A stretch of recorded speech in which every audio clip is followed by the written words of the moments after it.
Office of the Township Clerk. Mr. Adams? Here. Mr. Daffis? Here. Mr. Lembrick? Here. Mr. McGehee? Here. And Mayor DeLuca. Here. Whereas Chapter 231 Public Laws 1975, commonly known as the Open Public Meetings Act, requires all meetings of public bodies be open to the public. And whereas Section 7 provides that the governing body has the discretion to permit, prohibit, or regulate the active participation of the public at any meeting. And whereas it's a desire of the governing body to comply with the provision of this act, same time to conduct its business in an orderly and expeditious manner, now therefore be resolved by the Township Committee, Township Maplewood, does hereby prohibit, except as set forth in the formal agenda, active participation in deliberations of the governing body by the public, and except as otherwise prescribed by law, does limit the public to the observations of the actions and discussions of the governing body at all of its regular and special meetings. So moved. Second. Mr. Adams? Yes. Mr. Daffis? Yes. Mr. Lembrick? Yes. Mr. McGehee? Yes. Mayor DeLuca. Yes, thank you. So we have 3 items tonight. Let's see what the agenda says. We have the capital budget. We have the personnel budget. And we have the overall budget. So what I would suggest we do is to look at the personnel just to make sure that it reflects what we had agreed to and closed without using any names. Then we can go through the capital budget because that has a bearing on what we need to plug into the budget for the capital improvement fund. And then we can get to the big budget. Makes sense. Okay? Yep.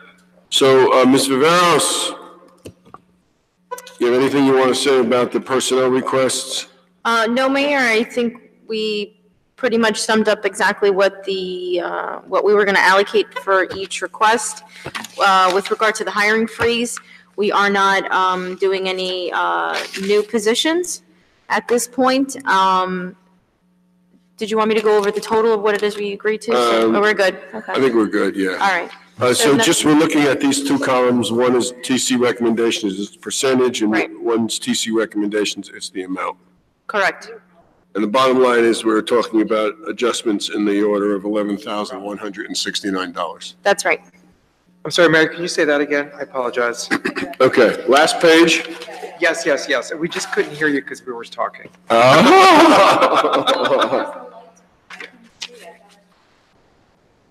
Thank you.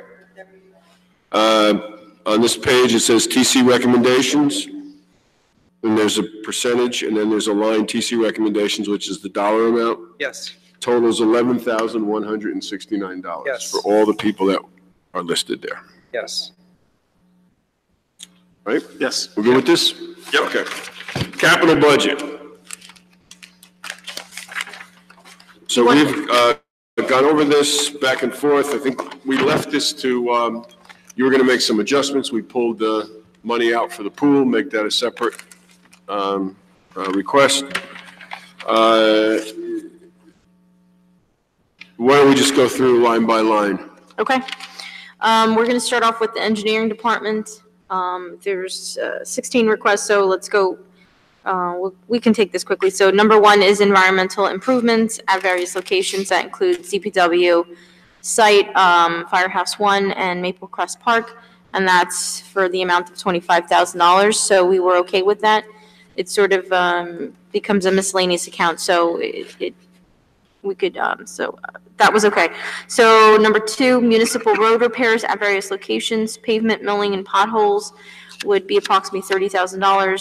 And then some miscellaneous repairs, and that could be sometimes due to curbing, striping, and signage is an extra $20,000. So that's a total of $45,000. So on that one, I had a question because it added up differently, not to the 45. You're right, it's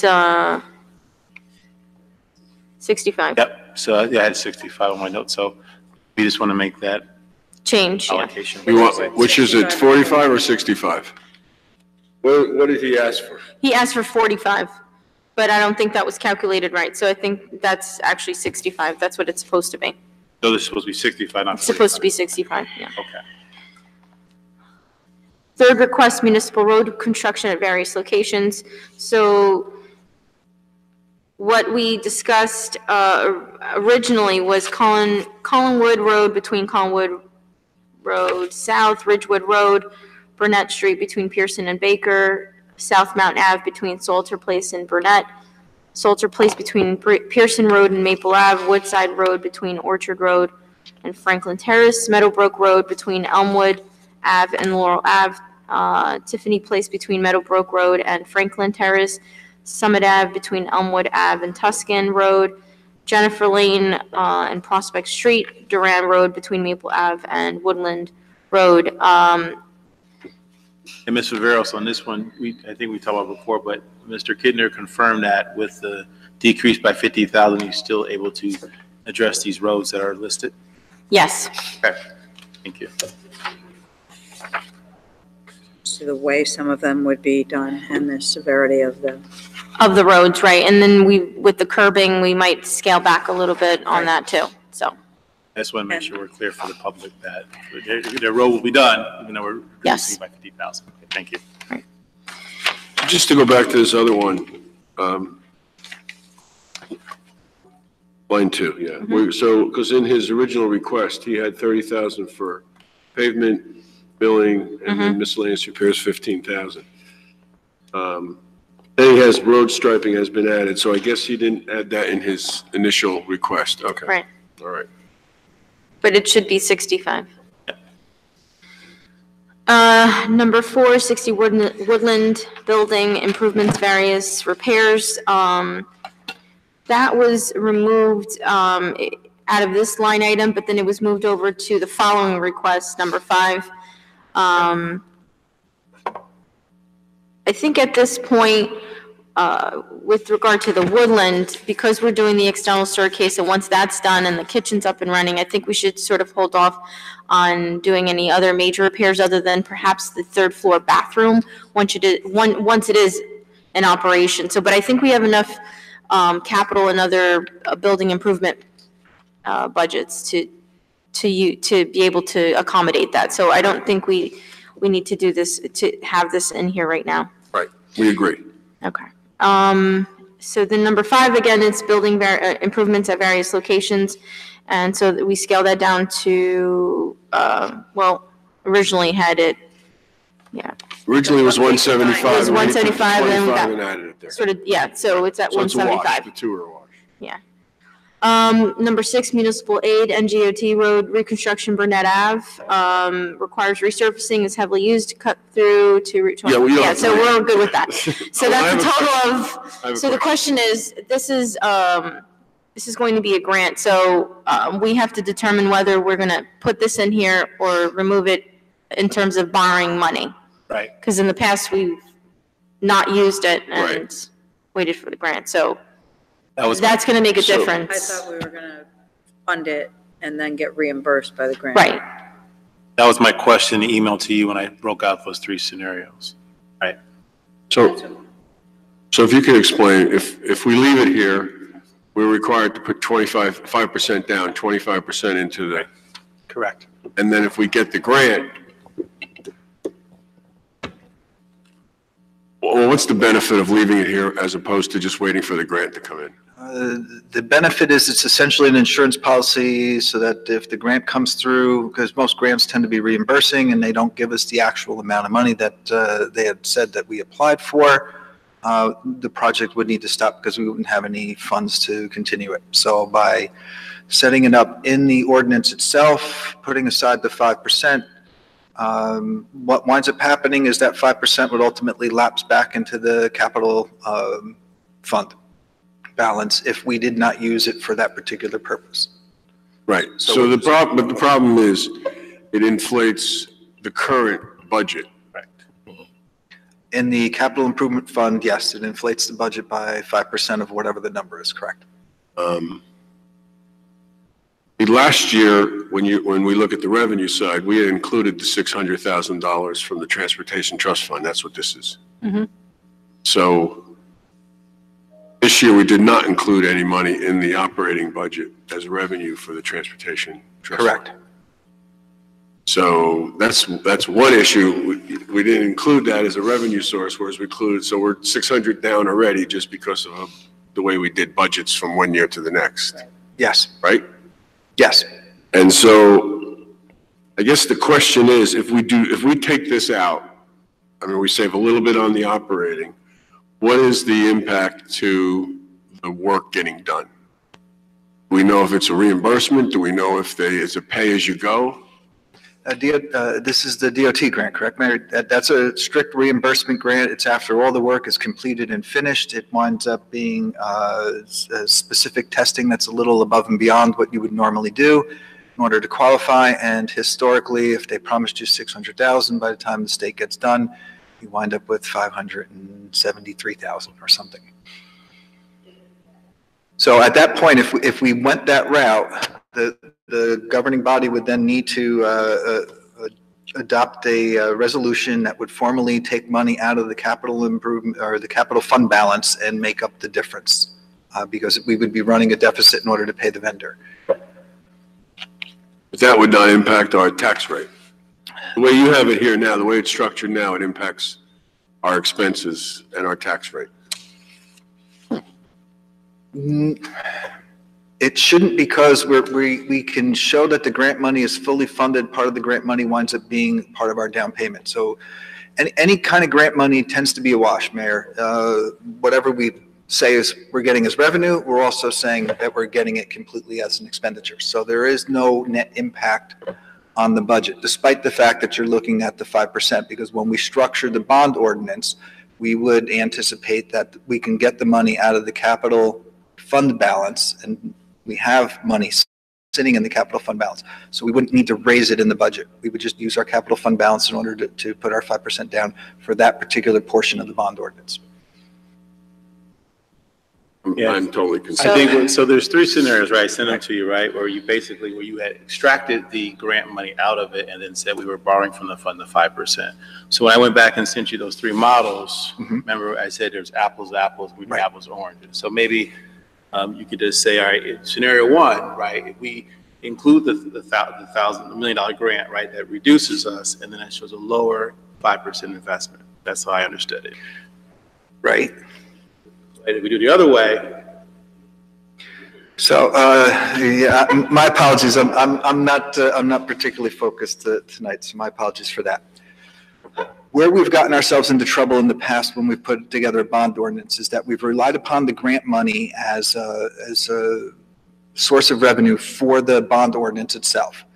And then we've also listed the grant money as a source of revenue in the budget itself. So we would ultimately on the books show we have $1.2 million coming in, when the truth is we only had $600,000 coming in. So most bond ordinances, when we put the 5%, is included as our down payment in a bond ordinance, we are identifying the source of where that bond, where that 5% comes from. So in this particular case, we have before us a bond ordinance that's looking to use a budgeted line item called Capital Improvement Fund to come up with the 5%. But we are also able to use the capital fund balance that we have sitting in the account to appropriate as a 5% down payment. So in this particular case, despite the fact that we don't have the grant money in place, the bond ordinance would say we are going to borrow up to XYZ number of dollars. It would identify 5% coming from the budget, the operating budget, and it would identify that a small portion of it is coming from the capital improvement fund, or the fund balance rather, so that we would not impact the budget or the tax levy because of the grant money. So, for argument's sake, basically what you're trying to say is that we have to have the money there, and then basically we're paying, we do Burnett Avenue, we resurface it and everything, and then the grant comes in and replenishes that. Correct. So I think I speak for the mayor, but I think what I'm hearing is if we can take that out, and I know we're talking about best practices and then, sort of okay, and then really we shouldn't do this kind of scenarios that you laid out. So are you saying we have to do it this way, or can we save that best practice for next year and then reduce the impact? We can do it one way or the other, but our problem is we've been trying to do it both ways. So if you want to realize it in the operating budget as a grant revenue, we can do that. And the standalone would be a reserve for the grant revenue, and it would completely come out of the bond ordinance altogether. Or we can put it in the bond ordinance and put the 5% that's down towards it, and when we get the grant money, that would then reimburse it. We can find that 5% either by putting it in the capital improvement fund of the operating budget, or we can use the source of the capital fund balance that exists to say this portion of that bond is going to be used for from what we have in the bank as opposed to what we have in the budget. So you should you go with option 2 to lessen the burden of the tax levy? But That's what they're concerned. It's not that much money. But we're It's- talking, yeah. It's like $51,000, but the money is not that big. When you actually do the math, it's 180, I did the math, it's 232 versus 181. It's not that much of a difference in Right. terms of, it's really small math we're talking about, guys. You do the math, it's like 51K. right, but That's it. I want to understand, this is really important, because this is policy that we're talking about, Correct. right? And best practices in accounting, right? I mean, I'm not interested personally, I can't speak for anyone else, in creating some sort of myth that creates another myth that says, oh, we don't have a deficit and therefore our tax levy is okay, right? You tried to explain before you were interrupted how doing it in this manner, notwithstanding doing it in this better practice than we have before, does not affect the tax levy, despite that 5%. Can you please explain that part of it? okay. Because it either affects the tax levy like this or it does not. Your position is it As does it not? stands right now and the way it is in the budget, it definitely affects the tax levy. We have decided that we're going to put forward a bond ordinance that says we're raising 5% and we're doing it through the operating budget and the capital improvement fund. But the capital improvement fund is only one source of our down payment. Another source of our down payment is the fund balance in our capital bank account. And we can use that money for the 5% to meet our obligation. What winds up happening is when we're finally done with the bond and everything's wound down, we have two options that are available to us then. We either cancel out whatever's out in the bond and then only borrow the amount of money that we need, or we borrow the full amount of money that we had in the capital, or in the bond ordinance rather, and then that balance of money would drop into the capital fund balance, which would then help perpetuate 5% down payments in the future. So those are our two options. And like I said, the auditors slapped the two of us up and down the hallway back in 18 for our 17 audit, because we were erroneously putting down $600,000 as revenue for grants. And then we were also identifying the same $600,000 as funding for the bond ordinance itself. And that's where we were getting in trouble. So we can do it either way. We just need to decide which way we want to do it. And if we want to pull it out of the budget so it doesn't affect the tax levy, we can use an alternate source of the capital fund balance that we have existing. What do we have in the capital fund balance? Last I looked, I believe we had just shy of $300,000 And we have plugged in here 250,000 for the in our capital? operating budget, correct? That's in there now. Yes. We pull that out and we'd use almost all of the capital budget. Correct. We We can also have other capital projects that have expired, that the usefulness has expired that we could cancel. Got to be one here and there, We right? went through that last year. We went through that exercise Yeah, already. Every year we have new projects. correct. Every year we have new projects because every year we have new bond ordinances. So I believe that we are caught up and canceled out to either 2015 or 2016. So in theory, yes, there would be 17 money and 18 money that we would be able to free up. You have a sense of what that amounts to per year? 18 is still pretty wide open. The percentages aren't very high. 17, we've got several projects that we have closed out. Balances probably range from somewhere in the 1,000 to maybe the 15,000 range. Part of the issue that I need to get a little better handle on is my predecessor was a big fan of setting aside Section 20 costs in the bond ordinance itself.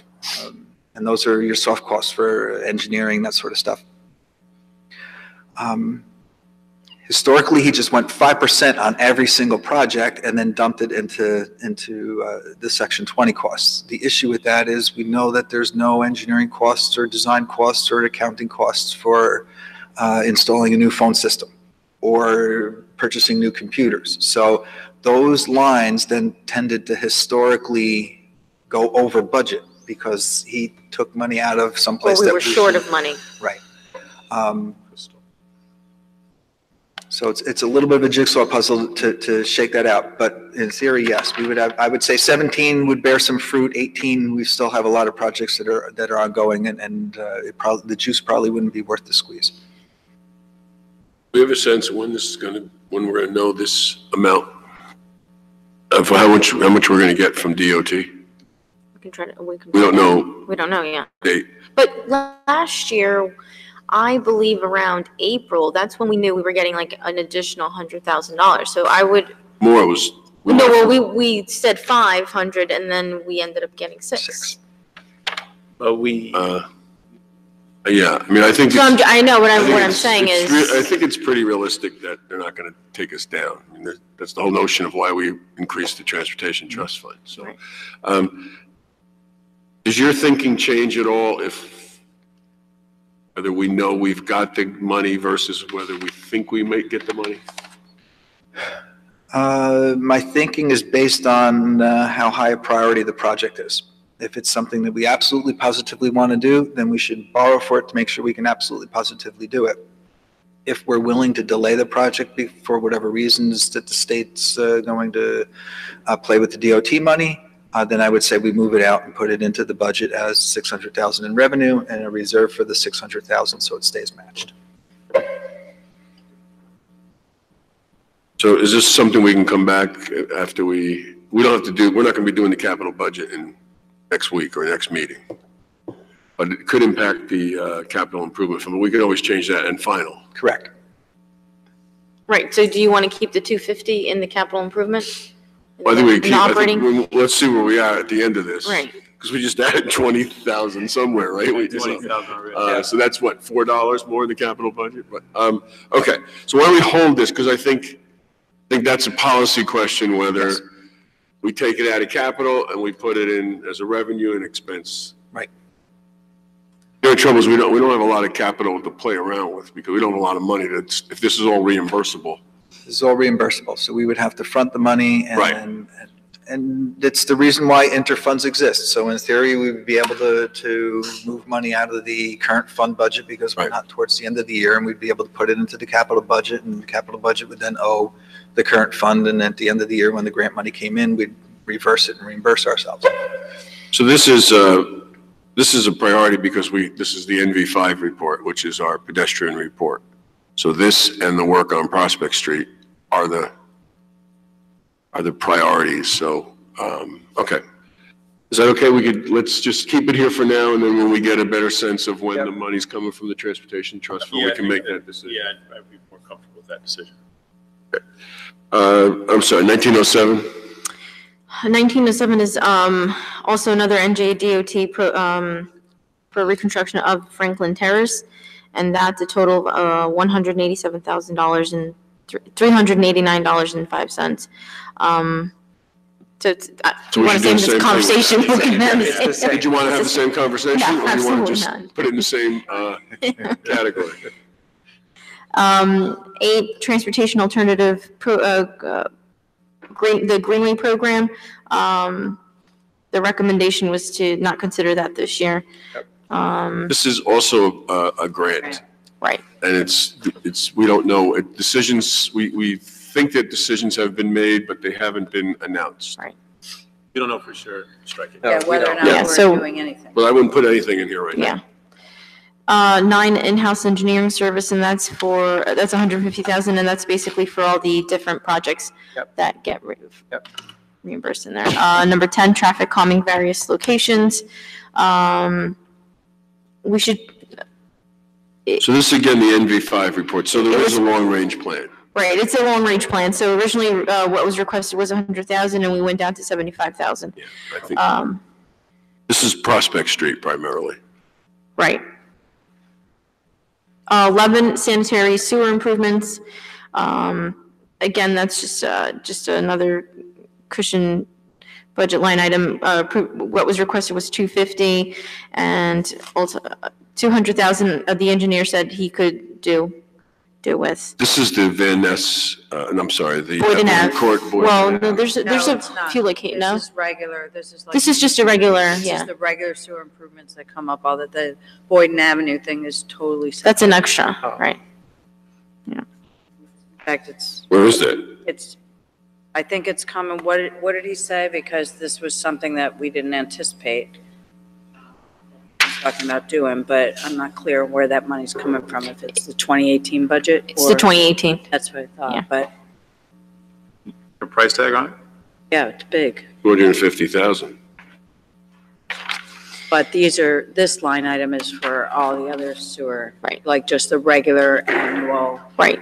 So Stuff what that has to happens be is done. things like that have just come up, like Boyden Ave, we would use an account like this to help us, so. So here's what we got. He asked for 75,000, Paul. Mhm. And then we bumped it up to 200,000. I think that is because of the Boyden Avenue. Boyden Avenue, Evelyn Court.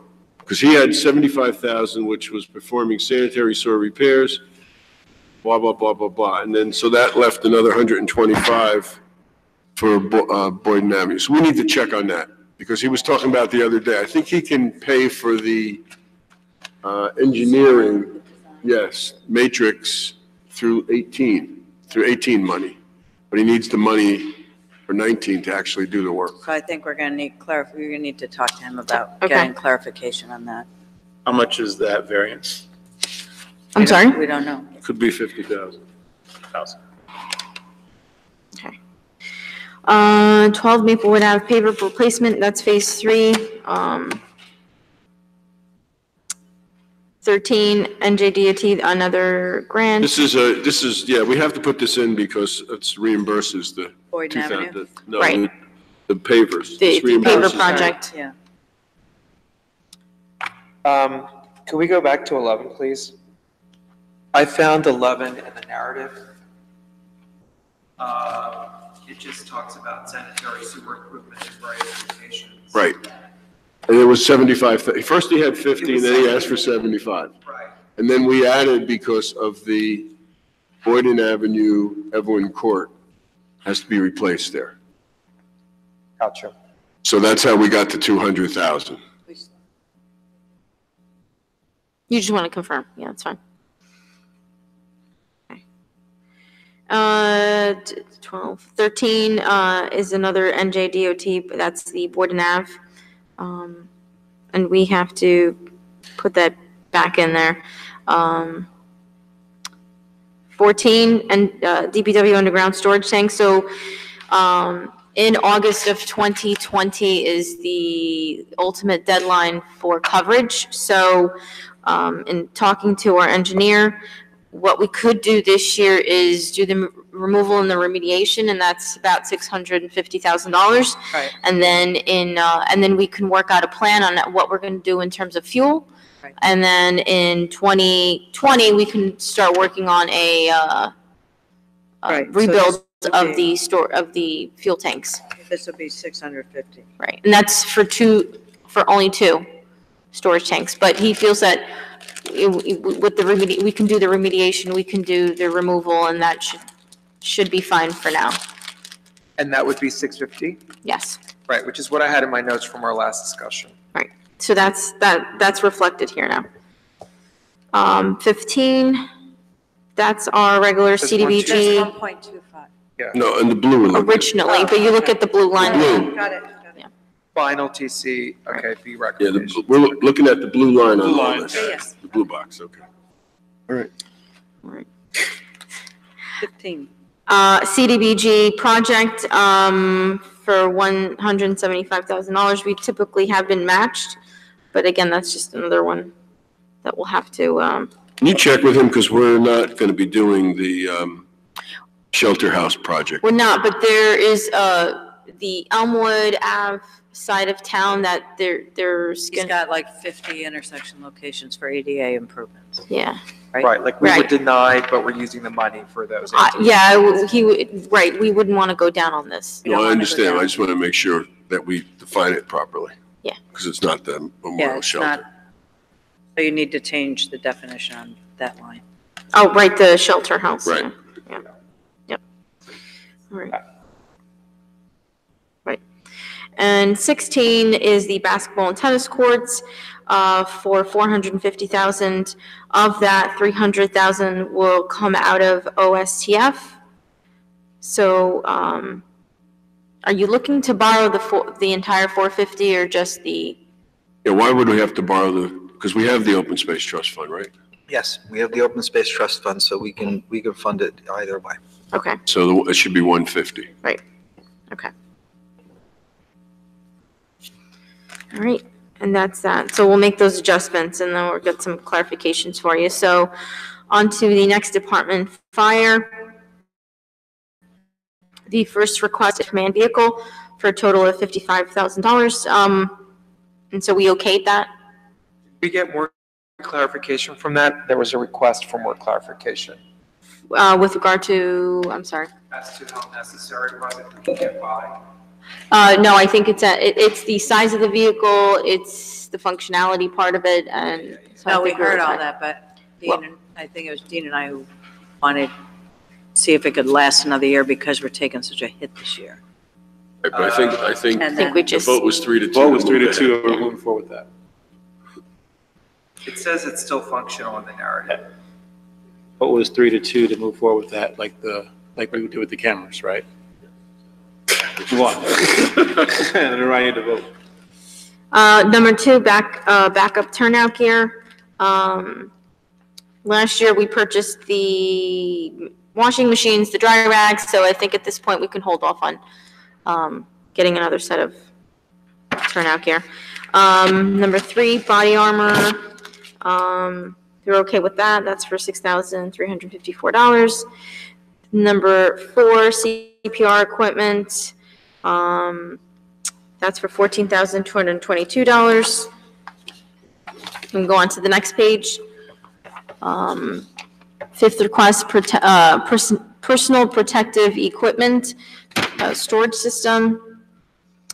Does anybody? You're at 1905, right? Yeah, I'm on Because your 1905. pages are a little different than Yeah, us, so just Right. Are they? use the account number. Okay. Otherwise we'll be, 1906, the fire headquarters edition, and that was a no. Number 7, water bottle refilling stations, and this is just to provide the 2 fire stations with those bottle fillers like we have here. Laveros, this one talked about, if I remember correctly, it was a total of 4 for 6,500. but not under fire. So the question is, if this is saying 4 here and 6,500, is that cost actually 65? I had that one marked. Yeah, it's more or less, I think they're about $1,100 $1,100 each. $1,100 So there's each. opportunity for. I'm sorry? There's opportunity for cost savings right there. We can make that 2,500 instead of 65. I'll take that. well, it's 2 recreational No, but it's- facilities, It's too, also 2 recreation. which I don't understand how come it's in this. That's my point. So Budget. either we make it 4 or we. It's 4. Right. Four. It's 4, Yeah, it's for so- 4. Four. Okay, so 4. So we'll keep 4 it in. water, just put 4 water. So go back to 1905. These are the storage racks? Yes.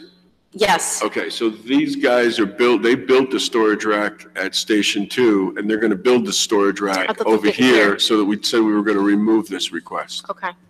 So this comes out.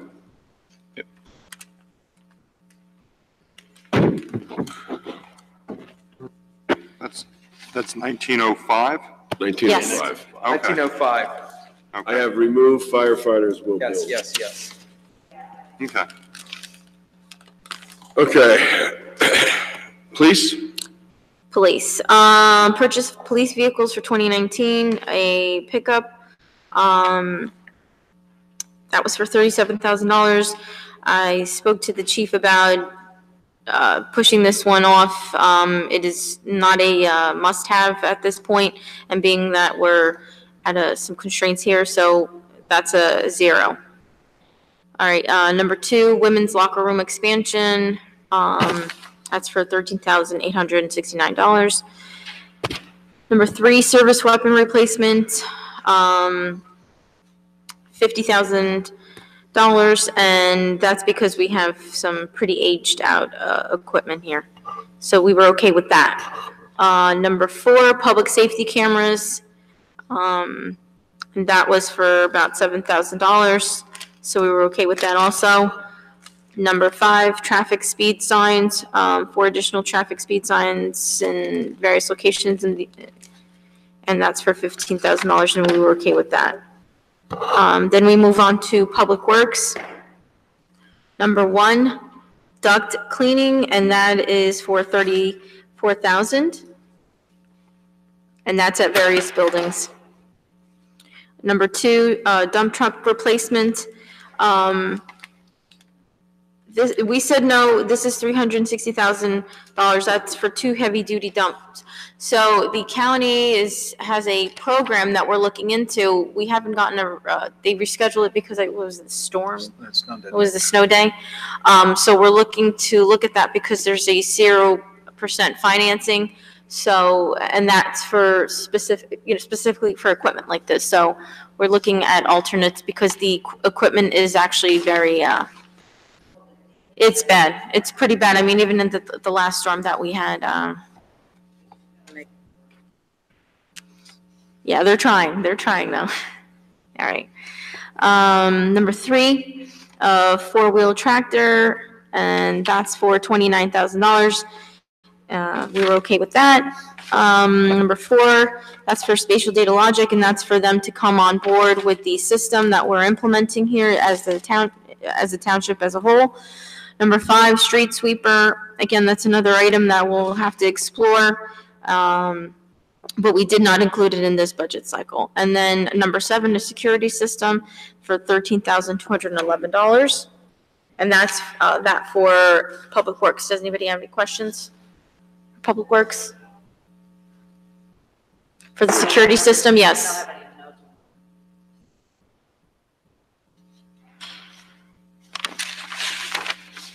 What, yeah, to Ms. Adams' point, I can't remember. What was the security system for again at Public Works? I believe that's for the exterior of the building. So the fencing around? Cameras. and stuff, right? Yeah. Cameras? Security system at OEM building at 124. For that? It's gotta be.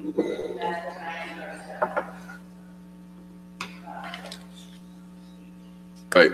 So then my question is, if we're talking about cameras, I remember we approved 7 cameras for $7,000 are movable cameras for the police. Why could we not just buy a few more? Those are different. Those are different cameras. Those This are is a not the same. security system.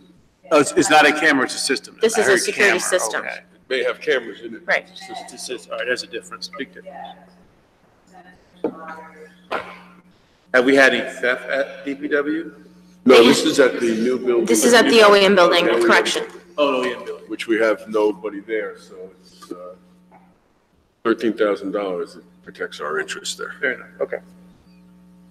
Everything's under discussion tonight. Okay. Our plan to, is there anything in the OEM building this now? Yes. Okay. Have some monitors. IT stuff. We have ambulances parked there. 3 ambulances, 2 that belong to us, 1 to South Orange Rescue. Is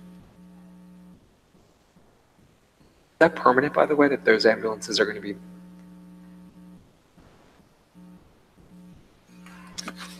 Okay. Good. Okay, then we move on to administration, and the first request was for the exchange upgrade. That's for $28,000. We were okay with that. We've done the upgrade already, so that's something that we had to commit to. Yeah. Right, well, our version wasn't being supported, so it was either that or. So number 2, IT lifecycle. Typically, we've requested $15,000 each year, but given some of the things that have happened this year and trying to be a little more progressive with our security, I believe $25,000 should be increased. to that. And then number 3 is the participatory budgeting, and originally requested was 100,000, and we went down to 50,000. So I think we're down at four requests so far. So Oh, they'll be coming in, don't worry. I hope so. Yes, yes, I've Good. been told. Good. Yeah. I'm working on it too. I'm doing a lot of outreach. Any questions on administration? Nope. Okay.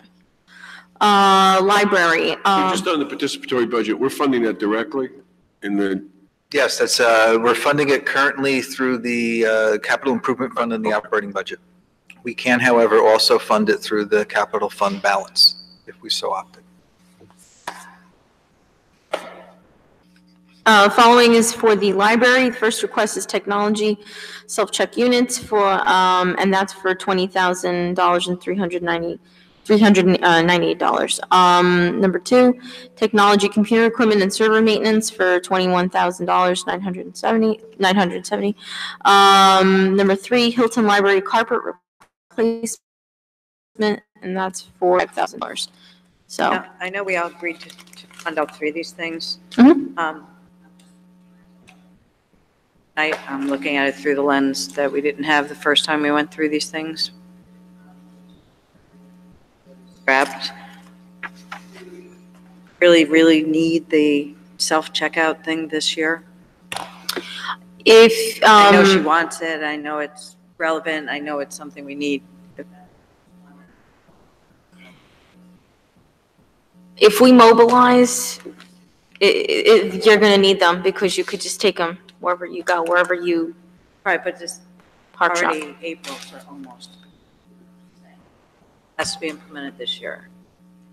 by the time we do it, it'll be towards the end of the year, and it'll be for really more And of hopefully these by in then you'll know. 2020. But aren't we talking about putting 5% of $20,000 down? So Yes. it's not going to help us this year. I mean, it's basically $1,000 this year. All right, I'm just looking, because every line, I think, is, But in terms of very what's little. going to help us this year, it's going to have to be in the operations budget. I mean, Right. The capital budget is only going to save us 5 cents on the dollar. in I terms of- understand that.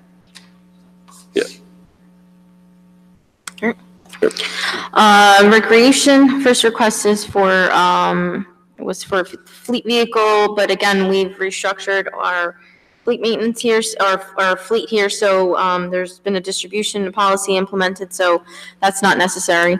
Number 2, Maplewood pool renovation, so we, omitted that out of this, and once we get ready to go, we'll bond separately for that project. Just on that, did we get the 100,000 from Avalon? Yes. We did.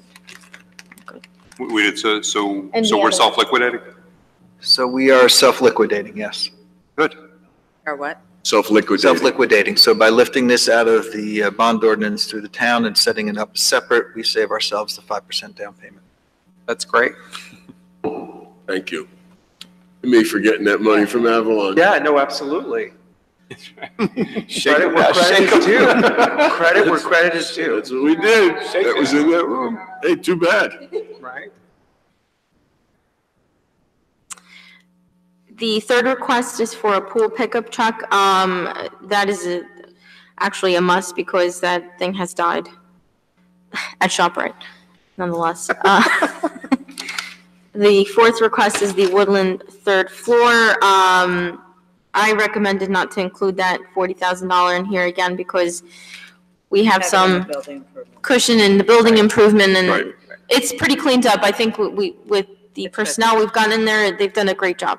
So, so that's recreation. Any questions on recreation? Nope. Municipal courts, and that is for PC replacement of various computers. We're okay with that. Any questions on that one? Township clerk, the first request is for a TV broadcast equipment upgrade for $7,300. And then the second request is for the upgrade of conference room chairs and drapes, and that was reduced to $7,500.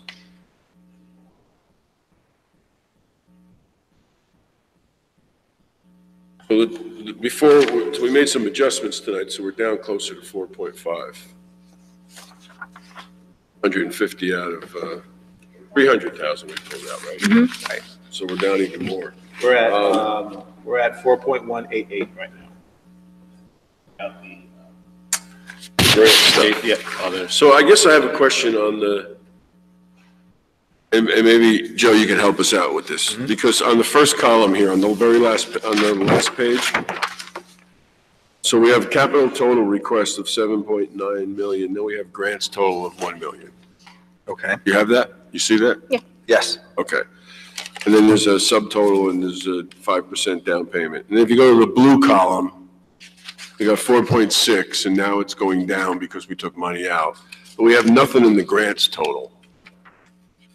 We didn't include the grants because that's what we had initially discussed, not including the grants. That was my email to you guys about how we did apples to oranges and apples to apples. I don't know if anybody looked at the email, but I did all both scenarios, right? Because in the document, had the grants in there, right? In that scenario we're all looking at. But then on the blue column, he didn't have the grants in there. So then I went in and did it with the grants and then without the grants. He showed you the 3 versions. When we last spoke, we did not want to include the grants, and that's how it was done. You know, that, I understand that there were some proposals. I don't know if we ever had a agreement. Because I understand not putting the money in both places, not putting the money on the capital budget and the operating budget, as you said, was done before. But I don't understand why we wouldn't reduce what we're borrowing. And I know you probably just explained it 10 minutes ago, but why wouldn't we reduce what we're borrowing when we know we have grant money coming in? Why would we not? Yeah. So typically, and again, my apologies for being a little foggy this evening, but typically we would set aside the money to borrow it, so that we knew that we would be able to complete the project if we were awarded a grant, but we may not necessarily realize the full award of the grant. So one of the methods of moving forward would be to bond for the money, to identify the grant money as a source of revenue so that you can utilize it and reduce your 5% down payment. Right. Because you know you're going to, if it's a $600,000 grant, you can be assured that they're going to send you at least 100,000 or whatever that is. And so this would then give you the ability to offset the 5% down payment, but it would also fully fund the project. Typically, what a lot of towns do when it comes to grant money is they pull it out of this bond ordinance. And so it would be set aside as a separate capital ordinance. And we're now saying, and the difference is the 5% down payment. So there's this capital ordinance. It gets read the same way that we would do a bond ordinance. It has to go through two readings and a hearing at the second reading. And then once we do that, we would set aside $600,000 as revenue coming in the operating budget. And the offset would be the capital ordinance that was to fully fund it. So by pulling it out and separate, in most towns, that's how they handle their grants. They separate the two. Your issue winds up becoming if you're concerned that you are not going to fully realize the amount that was pledged by whoever, the federal government, the state government, or the county. We can look at historical data, right? We can look at historical data, and we would see that historically we always get slightly shortchanged. So it's not going to be, if we said 5, it's not going to be 100. It's probably more in the vicinity of 95%. Correct. And so what we can do if we wanted to create a hybrid is that we would set aside the grant money in the operating budget to realize it as revenue. We would set up a separate capital ordinance, fully funded, pay as you go, that would offset it as the reserve. And we can budget then, say, $50,000 for that particular project. So now we're only putting 5% down on $50,000, and we're ensuring ourselves that we'll have enough money to move forward because we would be able to identify either source as funds available to award a contract. Okay. My apologies, Mayor.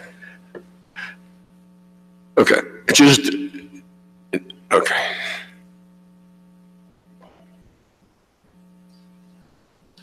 Yeah. Okay, so you know what, when you come back to us with this cleaned up, somehow you're gonna have to deal with the grants. The grants right now are just like not even considered. So I would recommend completely removing the grants from what we're looking at here. I'm a little frustrated because I sent this already. I did the work, right? I did the scenarios with the grants in and out. No one looked at it, right? So I did that, right? Remember I sent the email, I had the 3 scenarios. I said explicitly, apples to orange, apples to apple, and so what you're gonna do is what I did now. It's gonna be, and I'm doing it right here. I'm literally doing the models. I'm going to copy your homework. We gotta look at, when we send emails out, guys, we gotta look at the work. I did the work. I know what you're asking. I sent the work out. Put that out to all of us? I'm sure I did. I don't remember receiving that. I don't remember. Well, anyway, I know what you're saying, but now we have 2 scenarios because obviously if you're looking at, if you don't use the grants, right, and then you go track the grants, then you're borrowing on the capital totals of 5%. If you add the grants, it subtracts it. I got it. 2 scenarios. Right. But I just don't know how you don't account for the grants At all. in your. Well, because you were saying earlier that we're not 100% sure if you're going to get the grant. Well, they're 2 slightly different animals, and that's part of the issue. The grants can be lifted up and stand alone. They would have their own ordinance that follows them. It would be a capital ordinance instead of a bond ordinance. We are basically saying we are not going to borrow any money at all. We're going to get $600,000 in revenue, and it's a $650,000 project. We're going to make up the $50,000 difference through our capital fund balance. That's our $650, and there's your standalone. Okay, so I guess I'm looking less for an explanation and more for direction. What do you guys want to do? And tell us give us 3 options or 2 options or whatever, and tell us how it's doing. But I can't. I would prefer to put it into. I'm totally confused. I would prefer to put it into the budget.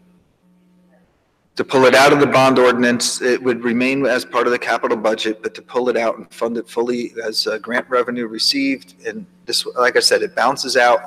It's a wash. It doesn't affect the tax levy at all because we're saying we're getting 600 in and we're setting up spending 600. So I would prefer to see us use it since it is a pay-as-you-go. The only risk with that is that if the project winds up costing more, then we're going to need to scramble to identify an additional source, and then we're going to have to amend the capital ordinance to reflect that. Well, typically what happens is we reduce the project. Or we find money some other place, some older money that's in a road program. I mean, what this is all road work. Most of this is road work. Okay, so you're gonna bring that back to us when you come back with a clean capital. Because you have some questions you have to answer for us, and you have to change some of these numbers, right? Yep. And we gotta get some, assessment on the dates as to when we're gonna find out about these grants. Right. Right, okay. All right, so should we look at all right, So if we don't get the money, once we find out we're getting the grant, then we can start the project. Right? So we're Right, not I mean, really- by the time we're we not do, doing the we'll- project at all until we find out whether we're getting the grant. correct. All right, just wanted to make that clear. Okay, you want to go over the big sheets here, the big package? Yes.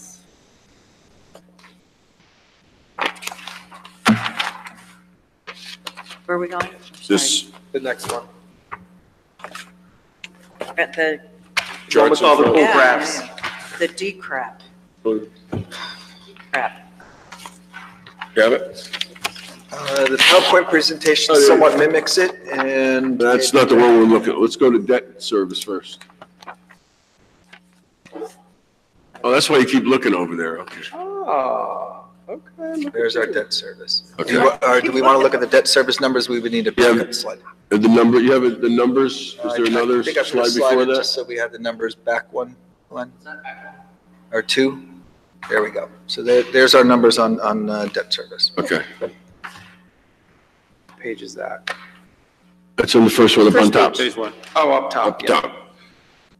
So in the past, as you can see here, we've tried to keep the bond principal at $4 million. And this year, we're going up to $5 million.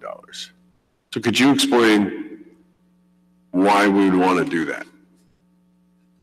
It's not why we want to do it. We already did it. Yeah, there you go. That's even worse. So Yes. actually, if you could flip to the next slide, it might be, or one more slide there we go. This might be a little easier to try and explain. Okay.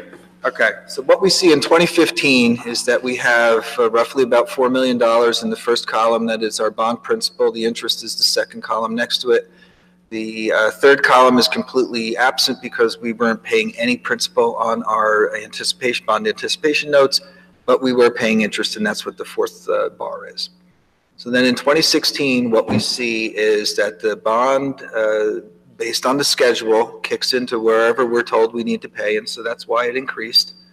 The interest you will see decrease because we're now paying more principal and less interest. You will see that the note principal finally popped in because statutorily we can pay interest for the first 2 years and then we need to start paying back some principal, and you can see that interest is creeping up. Same scenario holds true for 2017, same scenario holds true for 2018. And then what happened in 2018 is that we sold all our notes and converted them into a bond. And we did that because interest rates were rising, and we recognized that we can save hundreds of thousands of dollars if we locked in on the interest rate. That eliminated, that completely eliminated any type of note principal we needed to pay. Right. It's a nominal amount of interest that we need to pay, but that spiked the amount of bond principal that we needed to pay and interest that went along with it, because we basically converted $16.3 million worth of notes into permanent financing. And so that's what we see in this particular graph. Normally, what we would do from what I could see historically is that we would keep those notes going so that we had this nice level, slight line going. And then in the year that we retired a bond and we saw a big dip, we would then convert all the notes into permanent financing and the big dip would come back up. And we'd have this nice even line that we have going. So this is a function of the fact that we recognized interest rates were going up, that it would be prudent to lock in with the interest rates that we have, and we sold bonds in June of 18 to achieve that. Okay. So this happened. We now have to pay for it. So looking forward, with this, is this going to be an annual amount? No, yes. So the level that we're looking at right now will be our annual amount to our first, I think our first bond is retiring in 2021. And then I believe we have a second one that's retiring in 2022. So in 2 years, we will see that dip come that we normally waited for the dip before we permanent financed. So we're going to kind of struggle along at this level that we're looking at right now, until such time that we hit that retirement of the first bond and then the retirement of the second bond. The term for the retirement for the bonding? The retirement of the bonding is just we've met our obligation if we sold the 10-year bond, and this is the 10th year we've now paid it off. What year are we in of payment of the 10-year? This is reflective of 2019 debt service. So again, 2020 will be at the same level, maybe a slight line going up. And then 2021, we should see a drop. 2022, we should see another drop. Thank you. And I'm trying to think who's up at those times.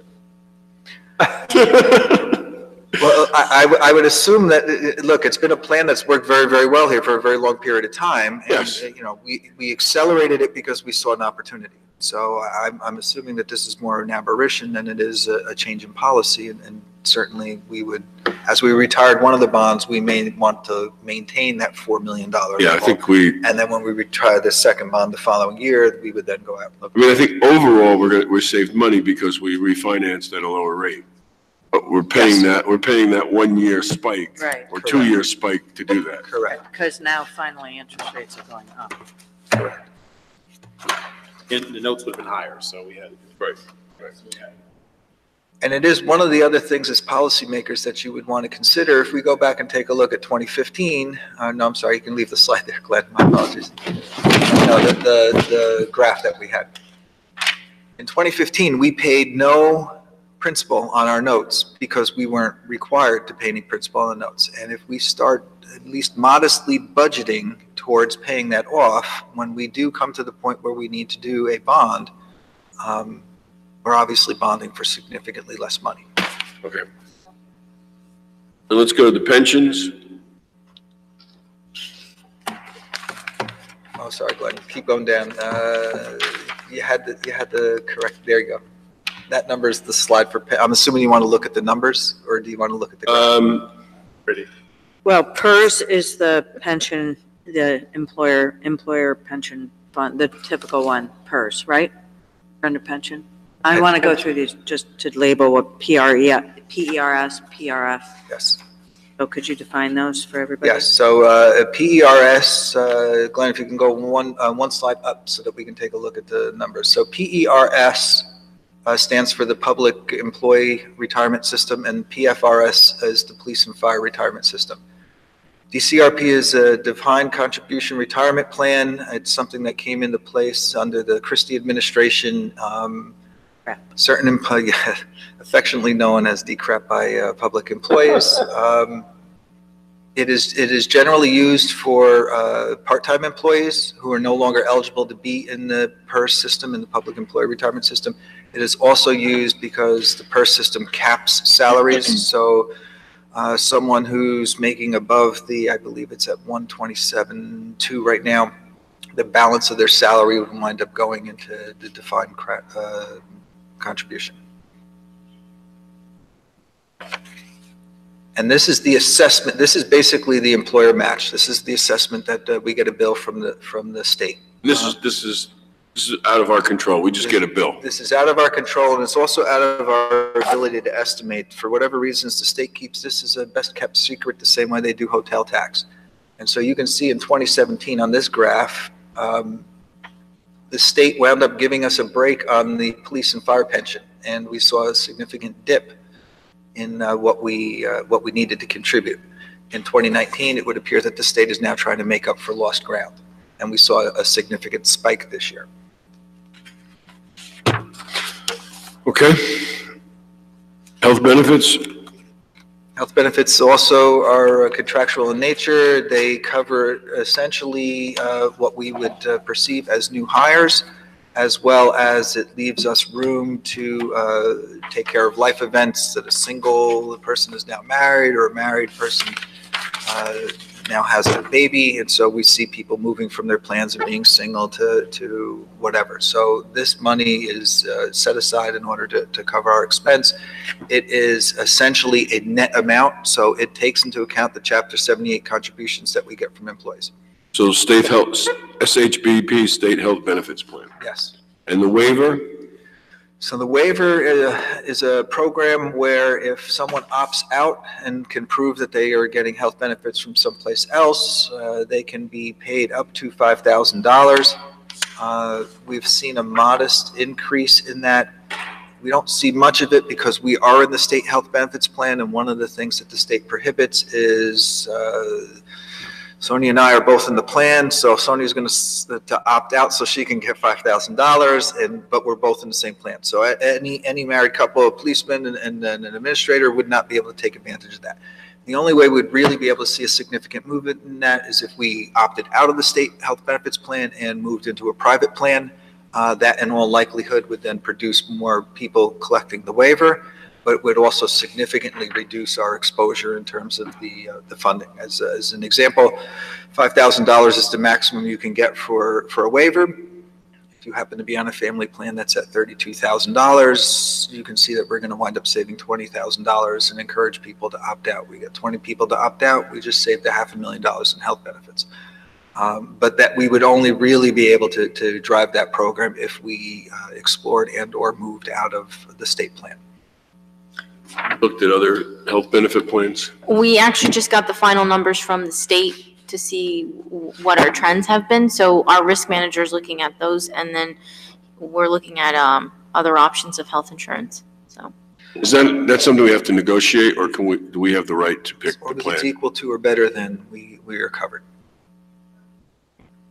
So this is the time to do it with the contracts coming up. Right. And just the sense of how many different types of how many plans are out there? Gosh, they've really broken it down now. No, I'm sorry. I don't mean that. I mean, how many different providers? You have state health benefits plan. We have this group, that group. So you basically have three major players in the market. So you got Blue Cross Blue Shield, you got Aetna, and the third one, the name is escaping me. I again apologize for not being as sharp as usual. But you've got those basic three suppliers. Your other option would be if you are large enough as an organization to become self-insured. A A lot of communities will do that, or they will pool together and do that. Right, in order to because become there's a large GIF numbers. I used to give you, the health benefit GIF too. There's a couple of those. That's the concept behind it, exactly. Okay, So that like you our wind up insurance, becoming joint your own- insurance fund.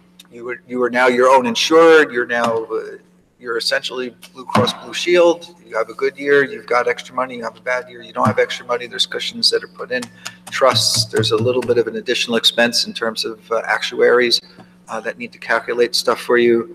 But in the end, you would wind up getting an insurance policy anyway for a stop loss, so that basically you're out of pocket on any particular given year may be capped at $1 million, and then stop loss policy would kick in and pay the balance of it. So there's a lot of towns that are exploring that currently, because the state health benefits plan is not exactly the most fiscally healthy. If anyone remembers the schools, I think 2 years ago took a 13 or 14% increase in costs because of what they've been doing.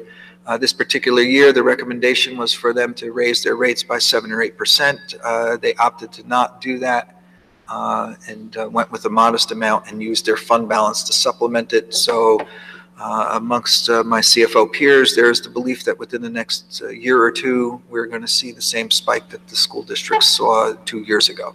And so this is a good time to look at private plans for a multitude of reasons.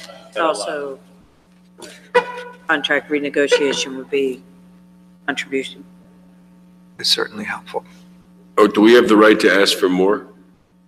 At the Yes. state?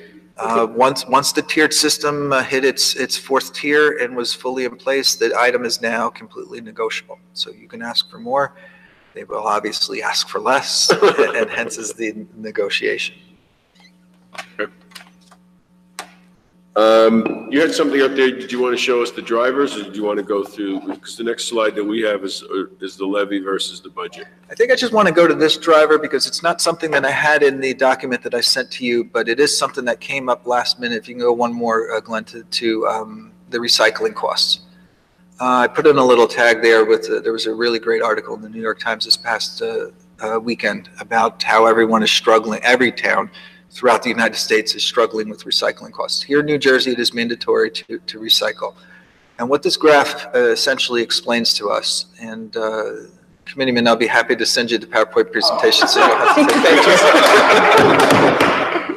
You're a township committee, but you can ask for this. Yeah, that's true. That's true. And in fact, as a resident of Maplewood, you can ask for that. That's true. You can open this. So in 2015, recycling was somewhat a normal world, and people were actually getting paid to send their recycling out. And so you can see that we had budgeted $6,000 and didn't spend anything on it in 2015. In 2016, that's when China started to get a little squirrely with accepting stuff, and you can see that we had budgeted $8,000, spent all of our $8,000, and had to dip into our trust fund in order to meet our recycling expenditures in 2016. Our response to that was to triple the amount that we normally budgeted, and we went to $24,000 as a budget. It turned out to still not be enough in terms of recycling costs. So we doubled that budget in 2018, and it turned out that's when the proverbial recycling hit the fan, and we'll leave it at that. We essentially needed to drain our trust fund in order to meet our obligation. And so this year, I believe we just approved the contract by resolution. We will be spending roughly $192,000. The $32,500 that we've spent so far is January and February bills, so we're on pace for that $192,000. But we have no money left in the trust. We're going to need to fully fund it through the operating.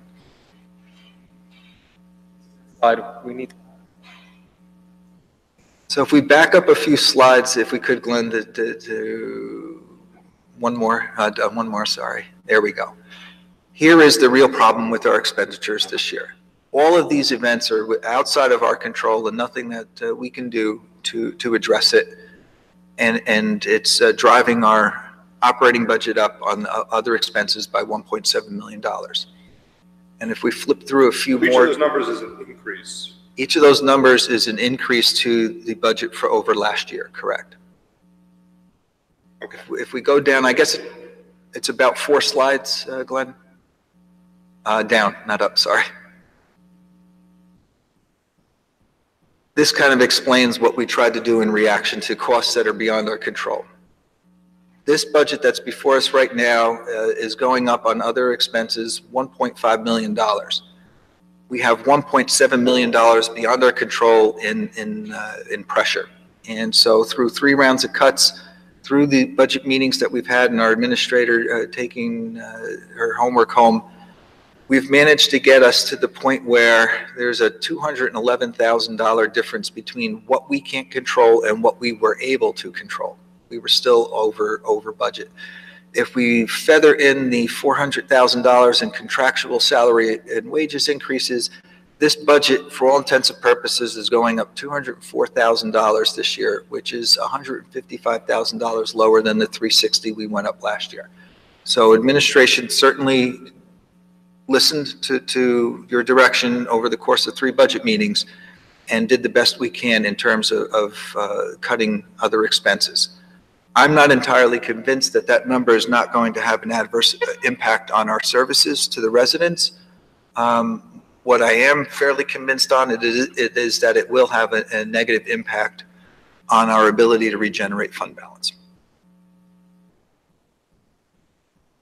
So Joe, is that, sorry, Mr. Cloutier, is that what's going to take us to the sort of the 3 budgets, the best practices, the structurally imbalanced, Yes. not recommended? But I think it's important that we all share the same frame of reference and understand that when we go and take a look at those 3 scenarios, this is the reason why it's been almost a doomsday budget for us this year. It is expenses that are beyond our control. It is doing our best to try and minimize those expenses that are beyond our control. And now we're staring at a budget that, like I said, I'm not convinced that it's not going to affect services. We can certainly cut the operating budget further, but then I think I would be moving from the territory of not being convinced that it's not going to hurt us to it is definitely going to hurt us. So, and I realize I'm asking you to look into a crystal ball, but is this a 1-year anomaly? Is this the new normal, or is it sort of both? I think if we go back towards the top, Glenn, and the 4 slides with the little, the funnel or the arrows that we're looking at, debt service was clearly an anomaly. It's not going to happen again. It will slightly go up, but it's not going to go up by $950,000. Pension obligation, like I said, the state, not really, there's no way to anticipate how they play that. This year, like I said, it looks like they were looking to make up for ground that they threw a bone 2 years ago. Health benefit costs, in theory, we might be able to save money by going to a private plan, and instead of it being a $190,000 liability, it may actually help us with the budget the following year. The recycling costs, you know, that's dependent upon volume. I would assume that we're going to sit there, but again, who knows what's going on with China and how we're getting rid of recycling.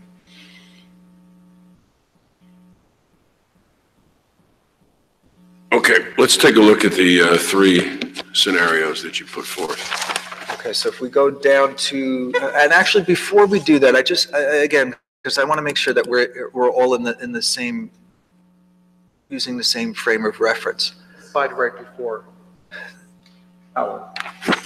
If we go down one more, Glenn,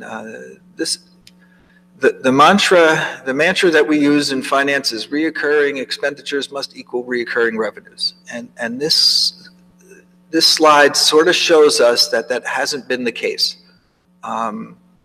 We can see that the gap between where we're budgeting, which is our expenditures, and the bottom, the green line is our reoccurring revenue, which is taxes. There's been gaps. And that's not abnormal, because those gaps are typically filled by using fund balance or by additional revenue that's coming in.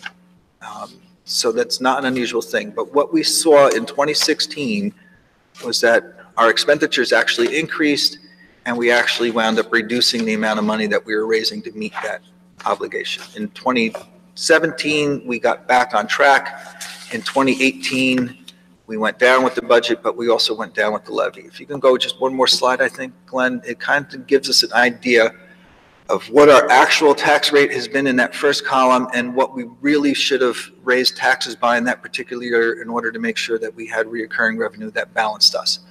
And you can see that we've been running a deficiency in what we've been needing to raise over the course of the last 5 years. So with that in mind, and looking at the 3 scenarios that we're looking at, I'm not saying that we need to, and the message was clear from our first budget meeting from the Township Committee. Things didn't get broken in a year, they shouldn't get fixed in a year. And so we took that to heart, and that's part of a lot of the things that we did with the 3 scenarios. But we cannot continue on this type of a path because it's unsustainable, and we're just going to continue to have these conversations and continue to make very, very difficult decisions moving forward if we don't start to right the ship. So I guess if we can flip through slides, Glenn, till we get to our scenarios. And actually, before we do that, Glenn, if you can go back up to the... Oh, the ice cream cone, what was that about? So this ice cream cone explains how we make up the gap in that slide that we showed. Actually, if we go up one slide, Glenn, I think I reprinted it just so that we can see it. So in each year, we see that we've got 2 lines and there's a gap between those 2 lines. If we flip back down now, Glenn, this explains how we fill those lines. We do that through fund balance, we do that through miscellaneous revenue, and as a bad habit, we can do it through appropriation reserves as well. So now if we flip down one more, we can see that from what we've been doing fund balance wise is in 2015, we had a fund balance of $860,000 available. We used $800,000 of it. In 2016, we had more money available to it, and so we used more money of it. In 2017, and that was the year that we got a break in the pension contribution, we also did the same thing. And in 2018, because we had been able to grow our fund balance, we also utilized quite a bit of it. We have in our cash management plan a policy that says when possible, we will try to use only 50% of our fund balance in order to close that gap. It is what bond rating agencies tend to look for. They want to see that your fund balance is sitting somewhere around 4 to 8%. And in this particular case, we can see that we've been utilizing quite a bit more than 50% over the course of the few years. And at this particular point in time, $1.4 million represents slightly below 4% in terms of what the bond agents, rating agencies look at. If we can go to the next slide, Glenn. This is miscellaneous revenue, which is another way that you close the gap between the tax levy and the expenditures that are in the budget. And you can see in 2015, 2016, and 2017, we did very well. And with no real reason to believe that that wasn't going to occur, we anticipated revenue that was going to be better than it actually was in 18. And that's part of the double whammy that we wound up hitting. We depleted our fund balance, which is one of the ways we closed that gap, and we didn't realize enough revenue in 2018, which is part of the reason that the fund balance didn't grow to where it is. This particular budget in all 3 scenarios maxes out the amount that we can anticipate for revenue from miscellaneous revenue.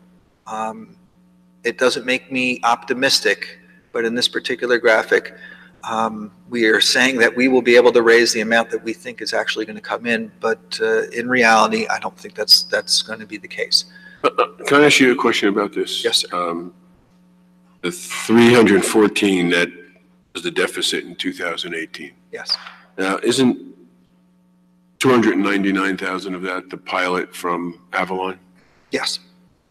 So we get paid for that? Did we get that? So we realized that money this year because municipal finance is cash basis.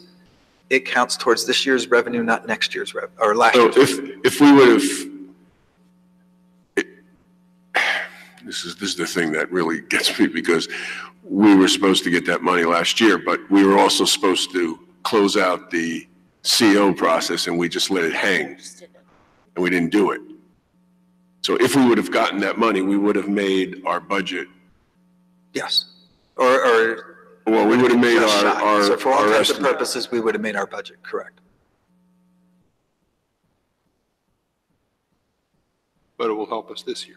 Well, we'll see, because I don't see it in the budget. Well, We'll have it that will help us conversation. this year in the sense of we can't anticipate it as revenue because it's already been anticipated as revenue in 2018. But it will help us in terms of replenishing our revenue in 2019. We've already gotten $199,000 head start from Avalon Bay, or whatever the amount was that we had put in. 99.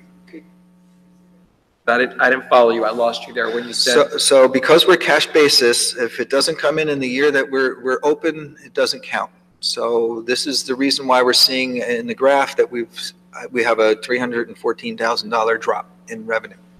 That being said, we have received the cash in 2019. We can't re-anticipate it. It would be like using the grant money in two places again. Okay. So we can't double count it. But because we're pinning all our revenues at a maximum level, we've already gotten a head start of $299,000, which has not been anticipated as revenue because we're not allowed to, but it has been realized as revenue. So that's going to help us in terms of trying to catch that number. I got it. I personally prefer realized revenue to anticipated revenue. Yeah. I mean, well, that, I guess the other thing is if you think, if that money's there and we think that if all things were to go as planned, we would have that money excess at the end of the year, right? Yes, because the goal is to replenish the fund balance, correct? Right. Well, that's one goal. I mean, that, unfortunately, it's competing goals.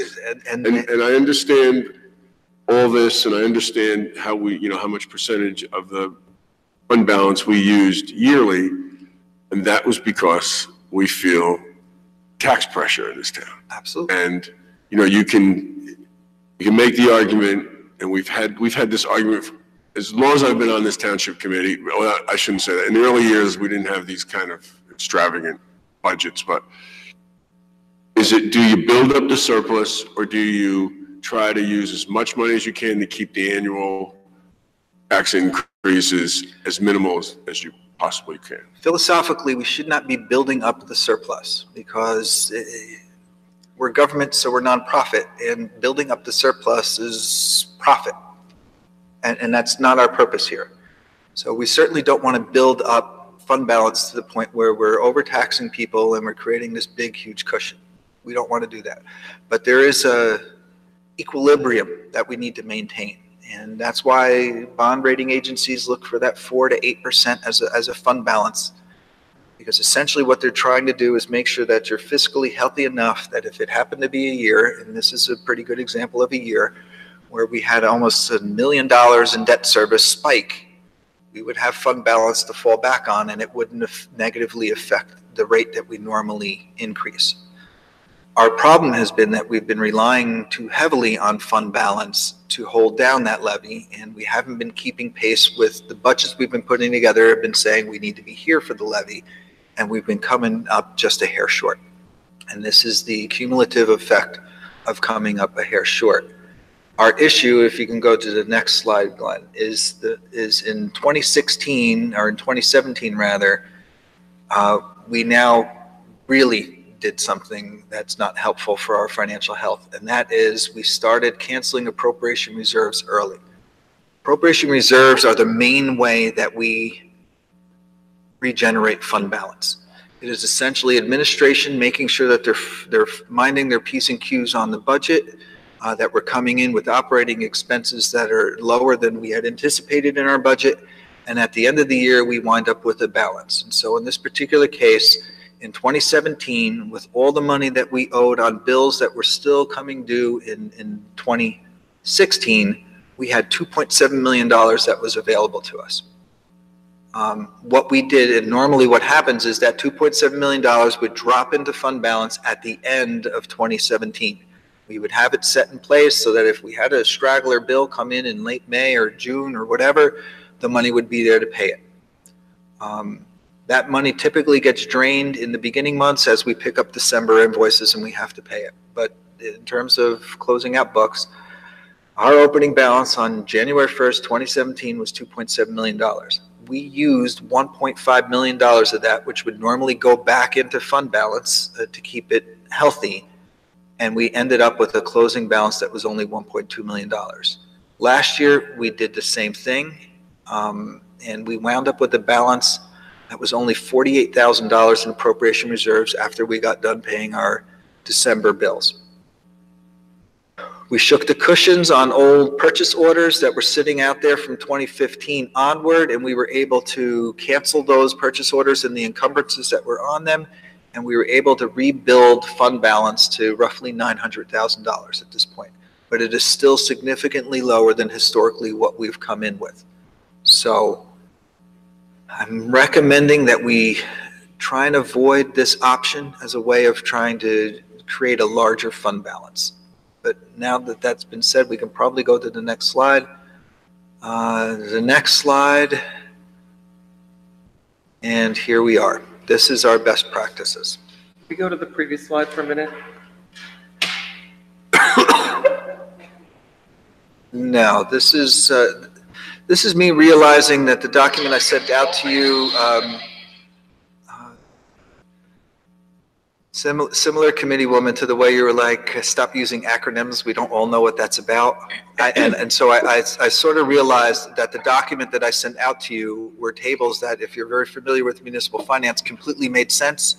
Yeah. So this PowerPoint presentation was sort of designed to help make sense of those things that we sent out if you weren't fluent in municipal finance. In geek accounting, yes, ma'am. Okay, so we are in scenario number 1, budget. So scenario number 1 budget is what we originally presented to you at the first budget meeting or Right. budget hearing. The message was very loud and clear from the governing body. This is completely unacceptable amount. You need to go back. You need to make some cuts. And so scenario number 2 in the blue represents those cuts that have been made by our administrator. Let us get to that. Yeah, Do you want to go one by one first? Actually, if we Do don't we have mind. number 2? Oh, you Yeah, have we have it. everyone. I wanna With go 2 back and to 3. the POs. Look at the colors. Oh, yes. I see. Hold- Back to hold the it, hold it. definition of POs. I wanted to go through that part again where you're looking at. Sure. Yeah, just, I need to just, that's, I Keep want to backing absorb up, that Glenn, one until time. the committeeman says stop. Well, one more before that. Yeah. So you said that we canceled our POs from 15 and 6. So right now, theoretically, on average, you're saying that when these purchasing orders are coming in December, then or for December, they come in January, February, we pay them off, right? Right. Okay. And on average, that's a trend of, I'm just trying to get a trend analysis here in my head. So that, is this something that happens, we expect to see 20% of our purchasing orders come in December? Like, are they like balloon payments or? Well, the purchase orders that come in late that drastically affect it is clearly not the automotive department of DPW that got some breaks for a police car because that's a couple $100. Yeah. Where we wind up seeing a significant movement on this is typically anything that we might have debt service from notes, not bonds, because that's pretty much spelled out and strict. And health benefits is usually the biggest number that we wind up hitting. Some of the other bigger numbers are the utility bills that start to come in. So all of a sudden our December electric bill came in. And one of the things that got us into trouble in 2016 and 17 is we didn't have sufficient funding to pay it based on canceling out the appropriation reserves. And so we charged it to the current budget. So all of a sudden we were now picking up, instead of 12 months worth of expenses, we picked up 13 months worth of expenses. Okay. And that's Some categories. in some categories, not in all categories. And then again, it's the majors. So, clearly it is the health benefits that is probably the biggest hit that you see to fund balance when it comes to closing out the end of the year. Utilities would probably be the second biggest hit that we wind up seeing from our water bill, our electric bill, our phone bill. Those are the things that hurt us the most. We're into March now, so we know that $900,000 number as our opening balance is a clean number because we've pretty much paid what we need. All out, okay. So that's we are my cleaned question. out and squared away. Okay, thank you. So the green is, So the green, we got, and we told him to go back and work on it. Yes, sir. Can we move to the blue? 7.39. so now what we've done in the blue is it incorporates the 3 rounds of budget cuts that our administrator put in. And it looks at 6 things we can do in order to take advantage of some structural imbalances in order to bring down the levy. The first one that's in there and has been removed from the operating budget is the capital improvement for the sewer. It sounded to me when we had that meeting that the dais was in agreement that we're going to save $135,000 because we didn't fund it through the joint meeting, and that we're not going to pay $135,000 in interest by borrowing the full amount. And so we're still going to wind up saving the money. And so that has been removed from the operating budget. We've also removed or reduced the accumulated leave liability. We've already utilized a large portion of it. It was part of a contractual payment. It was the second payment. There are no further payments. Many towns create a trust fund for accumulated leave so that they will budget money for people who are retiring, and then their payouts would come out of this particular line item, and any money that was left over at the end of the year would then get lapsed into a trust fund so that you would have the ability to, all of a sudden there was a mass exodus, you would have an ability to cover that. We do not have that trust fund here in Maplewood. So budgeting in order to create one, this is probably not the year to do that. We received FEMA money that has replenished our trust fund for storms, so we can reduce the amount of money that we have in the operating budget for storm cleanup, and we can utilize 80% of our trust fund in order to take care of any storm incidents that would occur to us. The next three line items are all revenue side of the budget. It will now maximize the amount of receipts from delinquent tax revenue to $1 million. We can do that. It puts us at jeopardy if we have our tax sale in September or October and we strike off more liens to the town. That runs the risk of us now having to eat a loss that we wouldn't make that $1 million. This year we did 6. This year, I believe we had 7, but one of them wound up redeeming, and so it wound up being 6. We had 6, so it's not like we have a lot. No, 6 got struck off to us. That's what you said, that if we have more struck off this year. If we have more struck off. We had, I just want to get a sense of what it was this So I year. think our tax sale this year had probably 24 properties. I think it was about 24 properties that were on the tax sale. 25% of them were struck off to the town. That's an unusually high percentage for the number of tax sales. So for whatever reasons, those properties might have environmental issues. There may be some other liens that are on the property there. I don't know what the issue are, but 6 properties out of 24 is unusually high. But we can max out the amount of anticipated revenue from delinquent tax sale, and that would close our gap as well. We can increase our surplus to something that's a little closer to what we historically do, 67% instead of 50%. That would also close our gap. And as much as I am loath to say we could do this, if we cancel some appropriation reserves early, that would leave 40% of what we're currently sitting on unavailable to us to lapse into fund balance for the future year. But all of those things combined would reduce the tax levy on the average assessed house by $210,000. So the $480 some odd dollars we were looking at in best practices would then come down to $275,000 at this point. We can go to the very scary slide next if you'd like. Well, can you just hold on a bit? So using all these, so this could be a mix and match here, because you've given us, if we utilize all these steps. If we utilize all these steps, we would bring the tax levy down to 275.81. Yes, sir. And if we were to say, let's say we did not use number 1, the 115, That would then the push us tax up rate would be 375. Yes, Okay. sir. Just so we understand what we're looking at. Yep. 275, I actually missed the 275.81. So if you have the green? Yeah. Okay, so if you look at the green, it's 486. Gotcha. If you minus the 210, you get the 275. I wasn't looking at that increase, decrease right down. Yeah, so if we decided not to do this thing here, $100, then that would be added to that, it would be 375. Right. All right, because I was also looking at revenues too, and I see the 250. Gotcha. So just one other thing that I want us to recognize here, and this is what really is disappointing, because this is the one year that we hit a home run on increasing valuations by nearly $20 million. In the past 2 years, I think we have had decreases in valuations due to the tax appeals.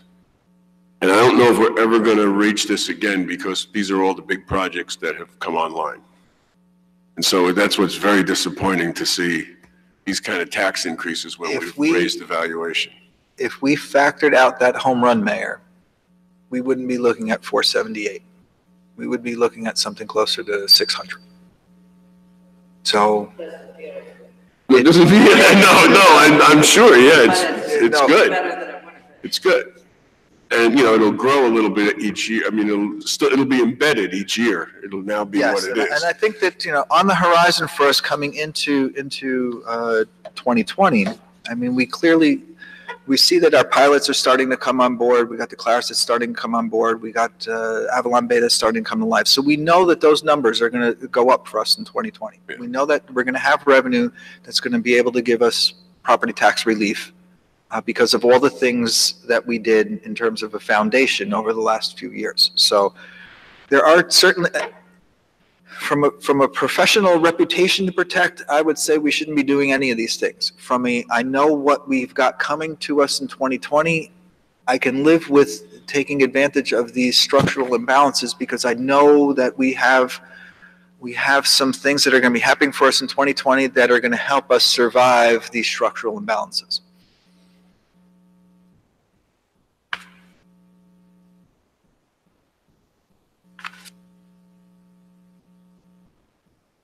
Okay, can we go to the yellow, the not recommended scenario?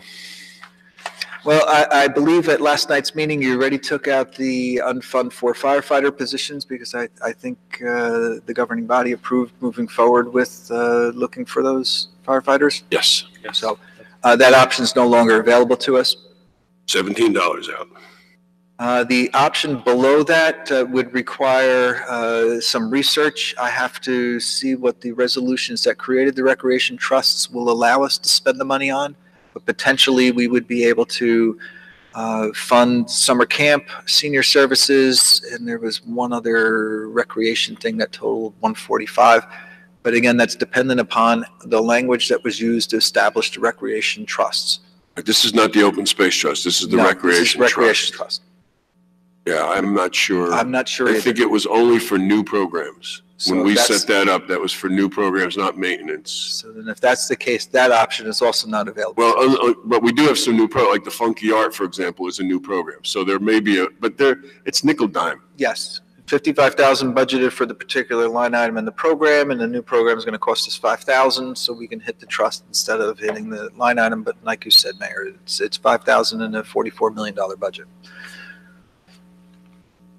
The elimination of the operating contingency. At the end of the year, there's a balancing bill that we get from the joint meeting that says, here's what you owe us based on the bills that we originally sent out. Historically, we are hitting that. We can remove it from this budget in order to reduce the tax levy, but essentially we would just be saying we're going to raise the money in 2020.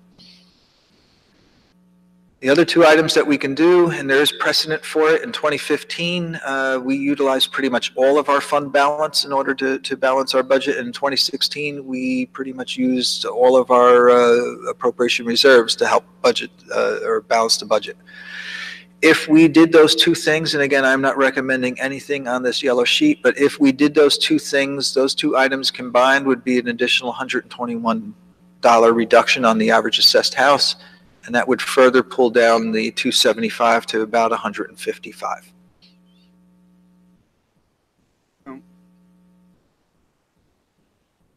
Mr. Kaloje, I'm going to ask a question that I think, a lot of residents ask when they look at the numbers because they're not CFOs, they're not municipal finance people.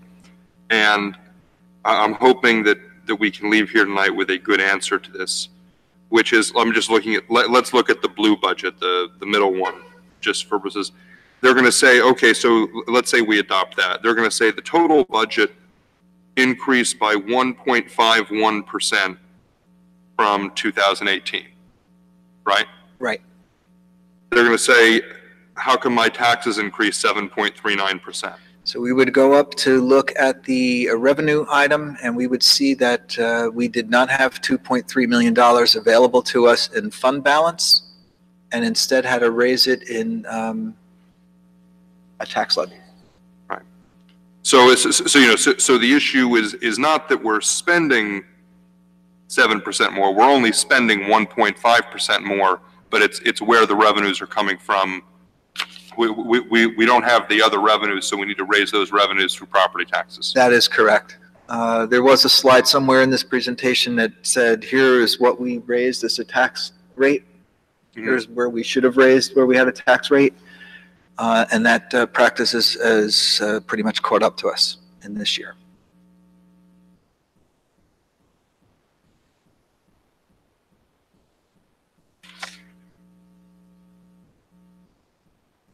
Yeah, because I'm like the harbinger of death here. I'm delivering bad news to everyone. So yes, there is silence. Just when I started to think it's not as bad as I thought, I realized, no, it's as bad as I thought. Yep. Yeah. At least it hasn't gotten worse. This blue version, like I said, we have several things on the horizon that say to me that while we shouldn't be putting together structurally imbalanced budgets, because we've been doing that for the past few years and it's catching up to us, we have enough lights on the horizon that we can survive this version. I know the governing body said that they're interested in exploring setting up a sewer utility, and if we do that, we ultimately would probably pull out of our budget about $2 million next year, which we could then obviously use for direct tax relief as we get back to a healthy balance. But they're going to be paying a higher sewer fee. Yes. So That's not really. Isn't that just taking from Peter to pay Paul? Right. There's two schools of thought to that. So certainly in that transition, it would be. It would, and this is why it tends to be wildly unpopular. But because of the elimination or the capping of the SALT deductions on taxes, the argument used to always be leave it in my taxes because at least it's tax deductible. Well, now you can only deduct up to $10,000, and now you're out of luck on whatever the balance is. We are shifting the way that we have people pay it, but you cannot control your taxes. Your assessment on your property is your assessment on your property. You can tax appeal it, and if you win, congratulations, you controlled it. But in all likelihood, you're not going to be able to control it. With the sewer utility and a sewer fee that goes with it, you can control that. You can decide to take less showers. You can decide to flush the toilet less. You can decide to be dirty your town. That'll be our motto. Right. It's because we were talking about shifting it from a flat fee to a user fee based on your water use with New Jersey American Water. Right. So, but that's a whole nother story, and maybe we shouldn't Talk about that right we shouldn't pollute the waters here. No, we shouldn't. But looking at this budget. Never using that. And the fact that the governing body here is interested in at least exploring that option. Right. It says to me that in theory, I'm looking at a budget that requires 45 point, my eyesight's not so good, $6 million. And in theory, next year's budget would be a 43.6 million. Yeah, but then we're setting up a whole new entity that's raising funds from the same people, just through a different way. And you're right, you're able to control it by your use. Right. If you have that ability. A tenant may not have that ability because you could have leaky faucets and your landlord's not paying, or can have a very inefficient system there. Mm-hmm. But the landlord typically the bill would go to the landlord. Not all the time. No. But typically it does. And so now there's a motivation to water conservation, and you'd be surprised in Park Ridge because we had a water utility. I think that's worth having. I think the finance committee has agreed that we want to have that conversation, but that's not. Because one of the other things that would be of direct benefit to us is self-liquidating utility is no longer required to raise 5% in order to do. And we have in this year's budget a sewer discharge issue on one of the streets. So there are certainly advantages to it. There's certainly a lot of pushback that would come from the public, exactly for the reasons that you just described, Mayor. But all of those things considered, while I'm not recommending that we put forward a structurally imbalanced budget, this is something that we would be able to live with and manage and have a decent chance of coming out on the right end of stuff at the end of 2019. So you've given us three scenarios. We've clearly said the first one's not acceptable. Right. The second one is real money is high, the percentage is very high. I was wondering if there's a way we could have a conversation about, is there a number we can agree to as far as an increase? Like a $200 increase in the average assessed home. And that's going to be somewhere in the 5.5% range. Because right now, the difference between the blue and the yellow is $157. I just had one question, just going back to the math, because when using the model we talked about, Mayor, where we took the 486, subtracted the 210 to get that 275 in the blue option. When I looked and saw the 118.12, and I added the 170.54 to that, I came up with 288.66, which is a variance of 12.85 from the 275. I was figuring we kept subtracting down. So my question is, where is that 1285? It is, in all likelihood, based on the formulas in the spreadsheet, rounding issue. Another question, Mr. Cloget, if I'm looking at, comparing the blue to the green, the structurally imbalanced to the best practices, the numbers for these 6 things, the total reduction for best practices, I have those starting with the 775 for the joint meeting and going down to the cancel appropriation reserves. I add those numbers up to about 1.6 million of reduction, but the amount of reduction I see from the green to the blue budget is only about $1 million, actually a little less than $1 million. So just wondering why we're taking out 1.6 million and only seeing $1 million of. So the top 3 lines that you see in this blue version would reduce the budget because it's essentially expenditures. The bottom 3 lines are revenue, so it's affecting the other side. So it's not reducing the budget, it's just shifting the way you're raising the revenue for the budget. Okay. So Mayor, if you want to So, do 200. yeah, what I was where do you saying- see that money? So just I see that, okay, thank you. the average assessed home last year, the municipal tax was $3.7 thousand. It's right here on this sheet. Which sheet? Any sheet, if you look at the blue sheet, it says Adopted. adopted 2018. Yep. Yeah. And then Oh, it yeah, I says, see that now. tax rate, town portion, assessed home value, 497,460. Yes, The municipal tax, 3.731. right. Okay? You did a $200 increase on the 3.731, which would bring it to 3.931, would be a 5.4% increase, which is a combination or a middle ground between the blue and the yellow. Where are we getting that? Yeah, I guess I'm having a hard time figuring out. So you're taking all the savings here on the blue, Right, of course. and then you're taking some savings off of the yellow, not So- all of them, Like utilize some of the fund balance, probably. cancel, Yeah, Some of them. probably.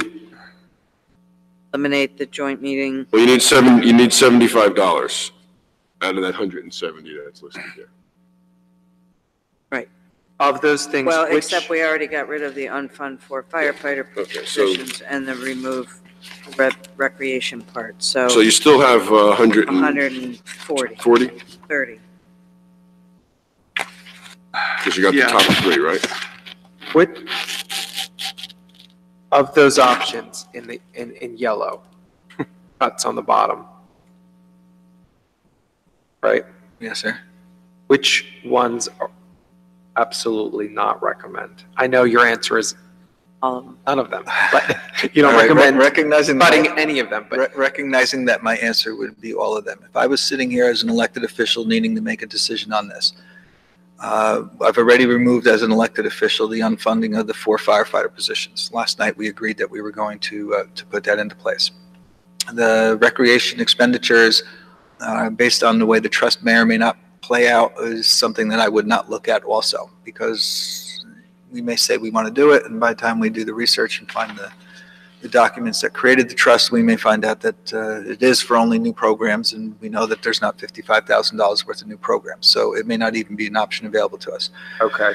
The joint meeting operating contingency is something that we can certainly peel off, with the recognition that it's going to wind up coming to us anyway, and all we're really doing is taking $12.02 and moving it into an automatic increase in 2020 instead of 2019. But any port in a storm, and so that certainly would be an option, and it would not be an option that we would need to worry about until December when they send us our final bill.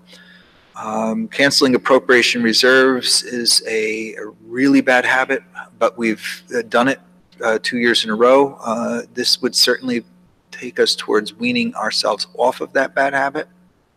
So it's something that I would reluctantly agree to. The utilization of fund balance, which we did in 2015, we used it all because we needed to use it all. This may be a year that we need to use it all again. And so of these options, the least offensive to me would be maxing out the fund balance. The second least offensive to me would be the appropriation reserves. Certainly removing the operating contingency, knowing that we're going to have it anyway, just seems to me to be So does that get us silly. there? How much is that? Let's see. A little bit more than, wait. Because it's also the 1292, 130. But if we wanted to be somewhat conservative on that yellow sheet and not do all of that, just take some of that so that we can build up the fund balance. Yes. And if we wanted to get to like a 5%, we only need about $80 more than what we have on the blue sheet. right. So So we instead can of do the a combination 130, of yeah, those you two. could take a combination, and you could come back with an analysis as to whether we take some out of the fund balance and some out of the cancellation of appropriations. When we cancel the appropriation reserves, essentially what we're doing is we're borrowing against the fund balance that's existing. So we're using next year's fund balance in this year's budget by canceling appropriation reserves. That's Unless we're not generating more fund balance than we have in the past. I mean, it's possible we could, because we just don't buy a lot of things. I mean, no- we do have the November, December creep when it comes to buying. Yes, and we're certainly going to need to shut that down. No question about that. And we've had some success this year. Ms. Viveros laid down the law, and the department heads followed. So I think old dogs are learning new tricks. And so I think that that's certainly going to be something that we can see repeated again this year, without question. But it is highly unusual to cancel appropriation reserves early. Is the only point that I'd like to Talking make. about reserves from when, 2016? So these would be reserves from the budget year of 2018. 2018 appropriation reserves would sit in that fund. Right. Of And appropriation reserves. how much is in that fund? We canceled out a lot of encumbrances over 5 years worth of purchase orders, and we managed to get it back up to about 900,000. This would be about half of that, 50%. So on the first page, we're using about 40% of it. Okay. This page is recommending using the rest of it. But if you're going to go with a hybrid approach and only use $40 instead of $60, then we're sitting at somewhere around 80%, correct? I would say I'm barely comfortable with the blue, and I think going from barely sustainable to unsustainable and landing somewhere between the two I don't think is responsible. I mean, yeah, it may not mean that much of a difference, right, to people. It's already high. I mean, and I recognize it's already high, and and I think that the precedent that we're setting in I mean, my vote would be to go with the blue. I don't like any of the stuff in the yellow. Some of the stuff in the blue already makes me a little uncomfortable, but the stuff in the yellow, I just think is a bridge too far for me. Anything we take 75, try to get down to 2, go from 7 to 5, anything we take from the yellow, it's going to make it harder next year. And what you told us whenever we first started going through this was that this year is going to basically really bad. The worst. And then every year after that, start getting back into. But I'm worried if we take yellow,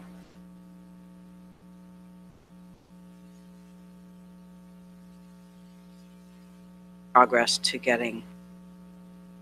Yes, it does make sense, but again, the Township Committee made it very clear on the very first budget hearing that we had that this is totally unacceptable. And so the best practices, if we went with the green version of the best practices, we would be on pace to correct, 3 years worth of problems in 2 years. If we go with the blue version, we're moving forward. We're getting to the point where we would maybe correct it over 3 years. We created it over 3 years. We're correcting it over 3 years. If we go with the yellow version, we're now somewhat rolling the dice about how long it's going to take to correct it. But the truth is that We're really not correcting it if we go with the yellow. This is our year of reckoning, and there are some things that we're going to see coming in 2020 that in all likelihood are going to at least right the ship. But yes, your point is well taken. We may not ultimately we won't make it worse, but we may not be correcting it. Correcting it, and then we'll just be. We'll have this conversation again next year on how do we correct this. So part of this is what's easily explained to, Right. and That's all of this. when you start, say it's a 7% increase, it is a 7% increase, and that's a tough message to send out to people. I was looking at a 5% increase. The other way to look at this is, I don't have the percentage, but I was looking at what would it be said to folks that we're raising taxes $5 a week. Maybe what all you have to do is just take a little bit out of that yellow. And it's just an easily defined number. What does $5 per week go to? 160 goes to 275. It just helps us frame the debate. Goes to 275, which just sounds like, okay, what does that number mean? So I'm just thinking about, yeah, it may, and I don't disagree with you, Greg. I think that maybe it's, it doesn't really matter. What's the difference between 265 and 275 and 260? It's just how you're able to communicate is a little bit easier. And becomes talking points. So with the $240 increase, we're basically telling people we're raising your monthly mortgage payment by $20, as opposed to at $275, we're raising your monthly mortgage payment $22. The point's well taken. It's a very difficult thing to break down into simple terms to explain. So I follow what you're saying there, and optics do count for something. And given a lot of the things and projects that are going on, given what the school district's talking about doing, we need to be aware of a lot of this, because what we do here may wind up impacting them there. And we're all in this together, so we all sort of need to play nice in the sandbox. Yeah, that $5 brings it under 7%. 739. I think say 739, people are going to say 8%. If you say 7%, then it's 7%. I understand that, but I also don't want to be fiscally irresponsible.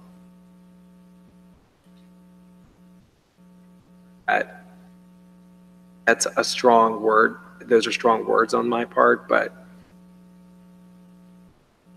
I want to be on the path to recovery. We're not having this conversation again next year and the following year.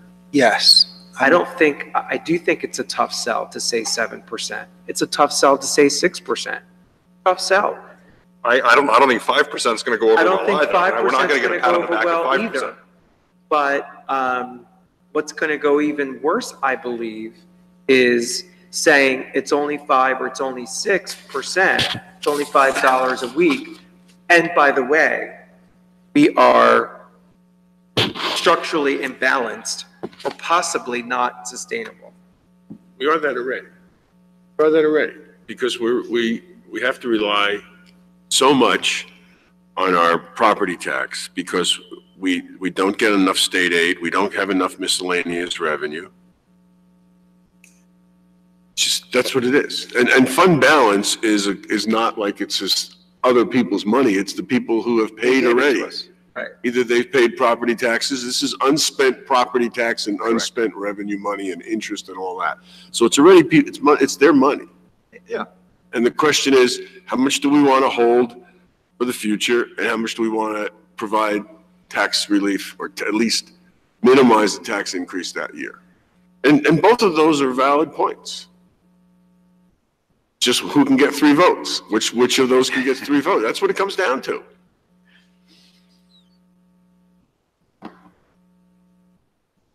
Because we could go with the blue. If there's 3 people that want to go with the blue, we go with the blue. But or we could go with whatever the first one is, the green. I don't think we have 1 vote for that though. 1 vote? If I was leaning one way or the other, I would prefer to land between green and blue than between blue and yellow, but I'll settle for blue. Well, Okay. Well, there is the possibility from the discussions we had earlier in the evening, and we're going to go back and take a look at the capital budget that we were discussing. And if we now move that 600,000 or whatever the numbers we have for grant money, we're going to move it into the operating, and we're going to create a pay-as-you-go capital ordinance instead of a bond ordinance. We're shaving some of that 5% that we would need to put down. That starts moving us towards tickling the number down. My apologies, it was in my head and now drifted out of my head. One of the other things that we can take a look at is for our 5% down payment, instead of using the capital improvement fund as part of the operating budget, that we use the fund balance that is associated with capital in order to come with that. And so now we're able to reduce some of what we need in the budget. Perhaps we take 50,000 of that and use it for the participatory budgeting, instead of setting it up as part of a capital improvement fund in the operating. We decided it's an experiment, it's a pilot program, so we're going to set aside $50,000 in our fund balance that's sitting in capital in order to fund that particular thing, and now a $250,000 capital improvement fund in the operating becomes $50,000. And if we start taking a look at some of these options that we got here, it's pretty darn close to the 60,000 that we have on this particular page. And so now roughly $7.50 is coming off of that number. And so these are things that we can do that, and I would prefer to be able to confirm what we have in our capital fund balance before we say that this is an idea that we want to do. But it sounds to me that it is an option worth exploring in order to further reduce the expenditure side of our budget, which then would follow with the tax levy portion of on the the budget. revenue side. So if we work off of the blue numbers and don't adopt any of the yellow measures that you have and see what you can come up with through the tinkering with our capital budget and all these things, why don't we see where we land? The problem is we have to introduce, so I guess, is there 3 votes? Let's assume that you did all that and the number's still 275. Are there 3 votes to introduce at this number? I mean, essentially what we're introducing is a tax of $32,444,000. So from a budgetary process perspective, when we introduce a budget, there are 3 things that we cannot do without having another public hearing on the budget. And Those three things are moving the tax levy more than 10% from what we have, or moving any particular line item up or down by more than 5%. So we would need to have somewhat of a firm idea from this governing body how they want to handle the 5% down payment for what we have. And I think, again, until we know that for sure, but we should be able to produce a document for you that would give you an idea. I think personally, based on what was discussed earlier this evening and taking advantage of some of those things that were discussed, we may still have to slightly dip into the yellow, but it wouldn't be dipping into the yellow and maxing out appropriation cancellations. Where do you think we would land if you did that?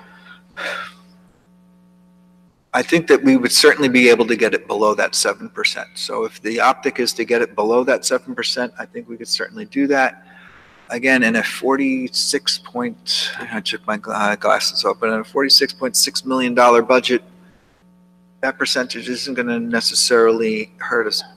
We're stopping the practices that we've done in the past in 2015, which was maxing out our fund balance. And we're stopping the practice that we did in 2016, which was maxing out, appropriation reserves. We're stopping those things. The only thing that we're not doing, Committeeman, is we're not going cold turkey. We're still kind of doing it, but at least we're not staying on this unsustainable path of we needed to create a rate that said we're going up 80 cents, and we only went up 78 cents. And so we're stopping that. And I think that is what gets us to the road to health. Do we get there in 2 years? Not if we're cheating on some of the stuff that's on that yellow. It's going to take us 3 years to get there, perhaps. And there's a lot of variables that go with, revenue and everything else that we're dealing with. As we pointed out, we're starting out ahead in the revenue game from what we're allowed to anticipate. We already know that we're already $299 towards our goal because of a late payment that came in from the prior year. So like I said, there are some bright spots to this the impatience in me says, go with the green and let's get this all fixed right away.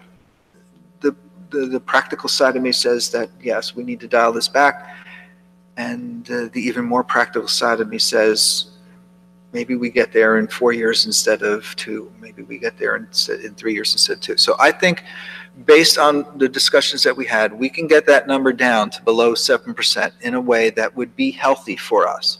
And responsible. And responsible. Okay, because that's the thing that I'm concerned about. As a steward for my neighbors, my fellow residents, I don't want to sit here with, in front of professional business administrator and CFO that, that the five of us hired and have confidence in, have you tell us we're doing something that's not responsible or that's not sustainable, and sign off on it anyway because I'm afraid of the political hit.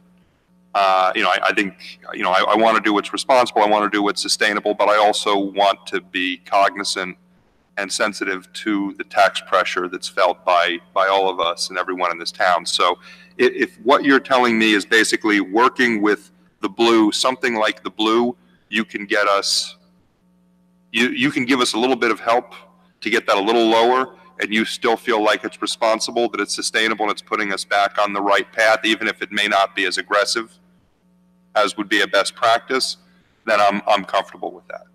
And I would vote for that. I won't necessarily be at the meeting where we vote for it, but. Yeah, that's right. I would vote for that. That's good. So just so we're just introducing, and there's more work to be done between introduction and adoption. Yes. So what I said about the $5 a week brings us down to 6.96%.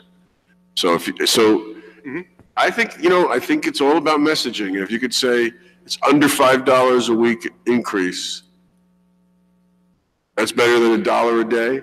That's better than $275, which people have no clue over. You just say, look, it's $5 a week For the average. for the average house. $20 a month sounds good. Well, I think also we need to talk about the The future bad thing is that it's, properties coming online, like on Springfield Avenue and other things too. The future. Yeah, I'm I'm not sure I'm gonna count on those. I mean, given that we just brought $20 million of valuation in this year and we're still seeing this, I'm not sure I'm gonna put too many eggs in the basket of, With all those projects. Yeah, yes. fair. So let's talk about expenses now. Should we talk about expenses? Sure. Let's go. Let's keep moving. Well, do you have specifics? No, I was Because looking. they're all the same, right? All the expenses are the same on green, blue, and yellow. Right. So why don't you tell us what you've done on the expense side? Not individually, just in big picture. Yeah. and before you go on that, when you work with those numbers, you also use non-CFO terms or things so that we can, I don't mean this No, just I know. jokingly, like here. I mean, I understand what some of this stuff is, but give me alternative layman's terms for fund balance or cutting appropriations and, so that, and that who.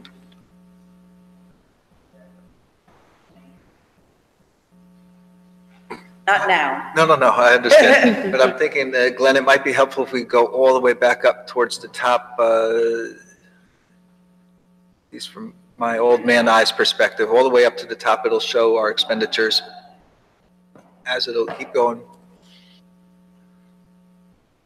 There are our expenditures. So if we go down, this is how the budget would appear submitting it to the state. So I split it into 3 pages just to make it easier for me to be able to read. Actually, 4 pages. The first 3 in the yellow are in-cap expenditures, and the last page, which is in blue, is out of cap.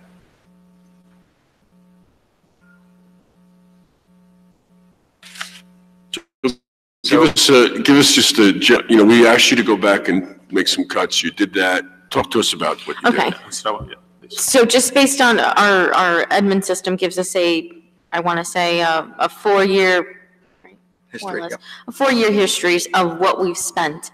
And so that we were able to, I was able to at least identify what some of the increases or decreases and where I could play around with those numbers.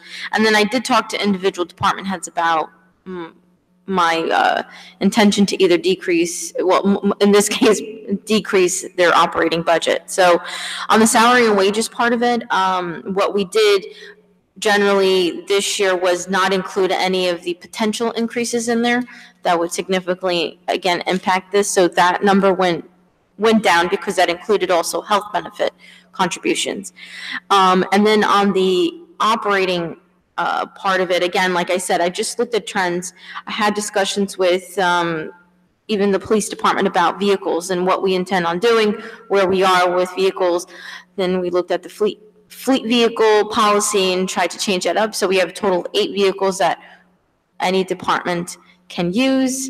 So things like that, mostly trending. And I did have discussions with even departments like Recreation and Cultural Affairs to ensure that whatever I was decreasing based on what they spent last year, that with their new programming, it wouldn't be affected. So those are just generally everything that I worked through, just on trends. And you had a slide up there before that had salary and wages, you say, is about $425,000 It was about Contract. I think it was about 453. or 15? That's just standard. That's just part of our contractual obligation, right? Right. Correct. We go down 2 slides maybe, Glenn. So One more what you did is you really looked at the other expenses. Correct. Because the salaries are baked in. Right. You didn't lay anybody off. No. Right. And we made some adjustments here too, so that actually increased some individual salaries because we Right. gave them more responsibility and things like that. Right.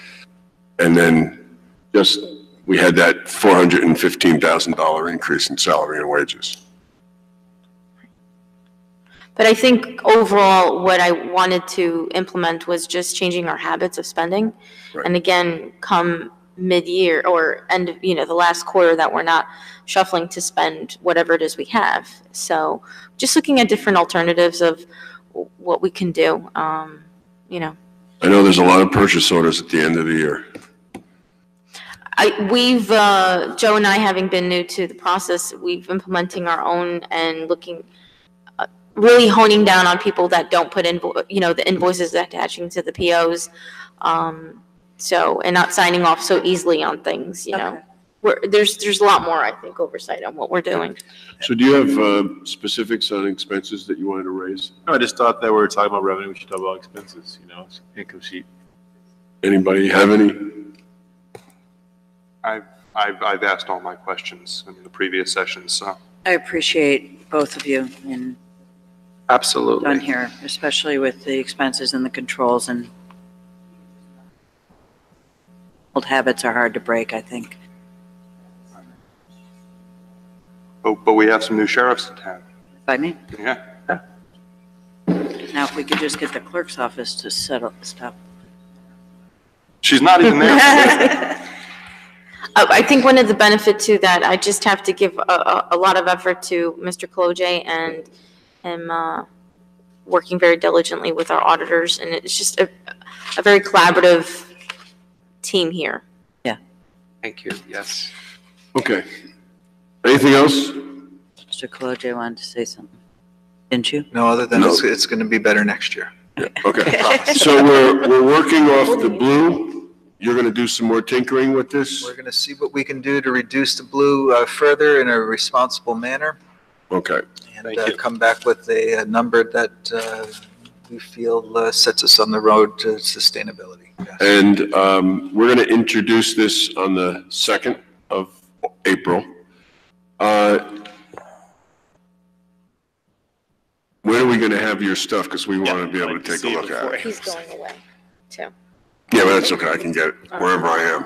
So now that we understand, the direction of the governing body, we will get in touch with the auditors to help finalize some of the numbers. Once we get done doing our homework on the assignments that we got this evening, we will produce documents that will probably be ready for us sometime by next week. Clearly before Week from April's- today? A week from today sounds pretty reasonable, yes. That's okay with everybody? Yeah, I had one more question, not to delay the meeting, but when I look back at the capital on 19.3 for engineering, we talked about, the $1 million in terms of the grant, and we said that we were looking at 1913, 19.7, and 19.6 is the same.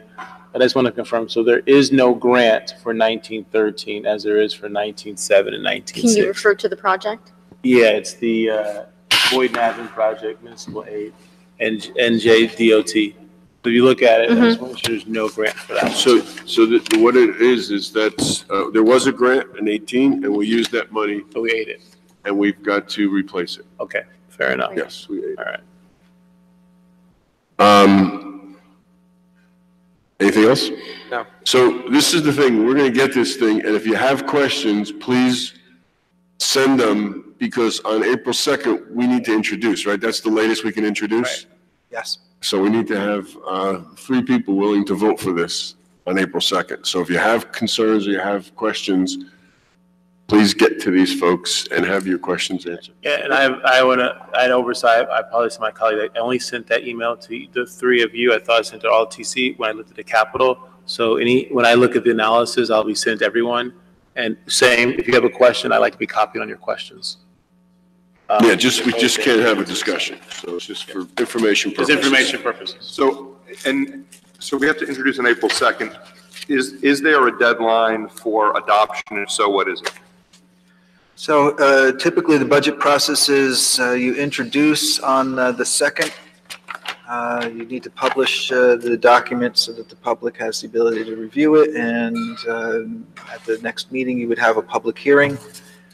As long as you meet that obligation of having that public hearing, you can continue to almost perpetually suspend adopting an actual budget until you're satisfied. So as long as we introduce by April 2nd, and as long as there's a motion to continue the hearing at the second meeting in April, we would have the ability to adopt a budget in May if we needed to. Okay, thank you.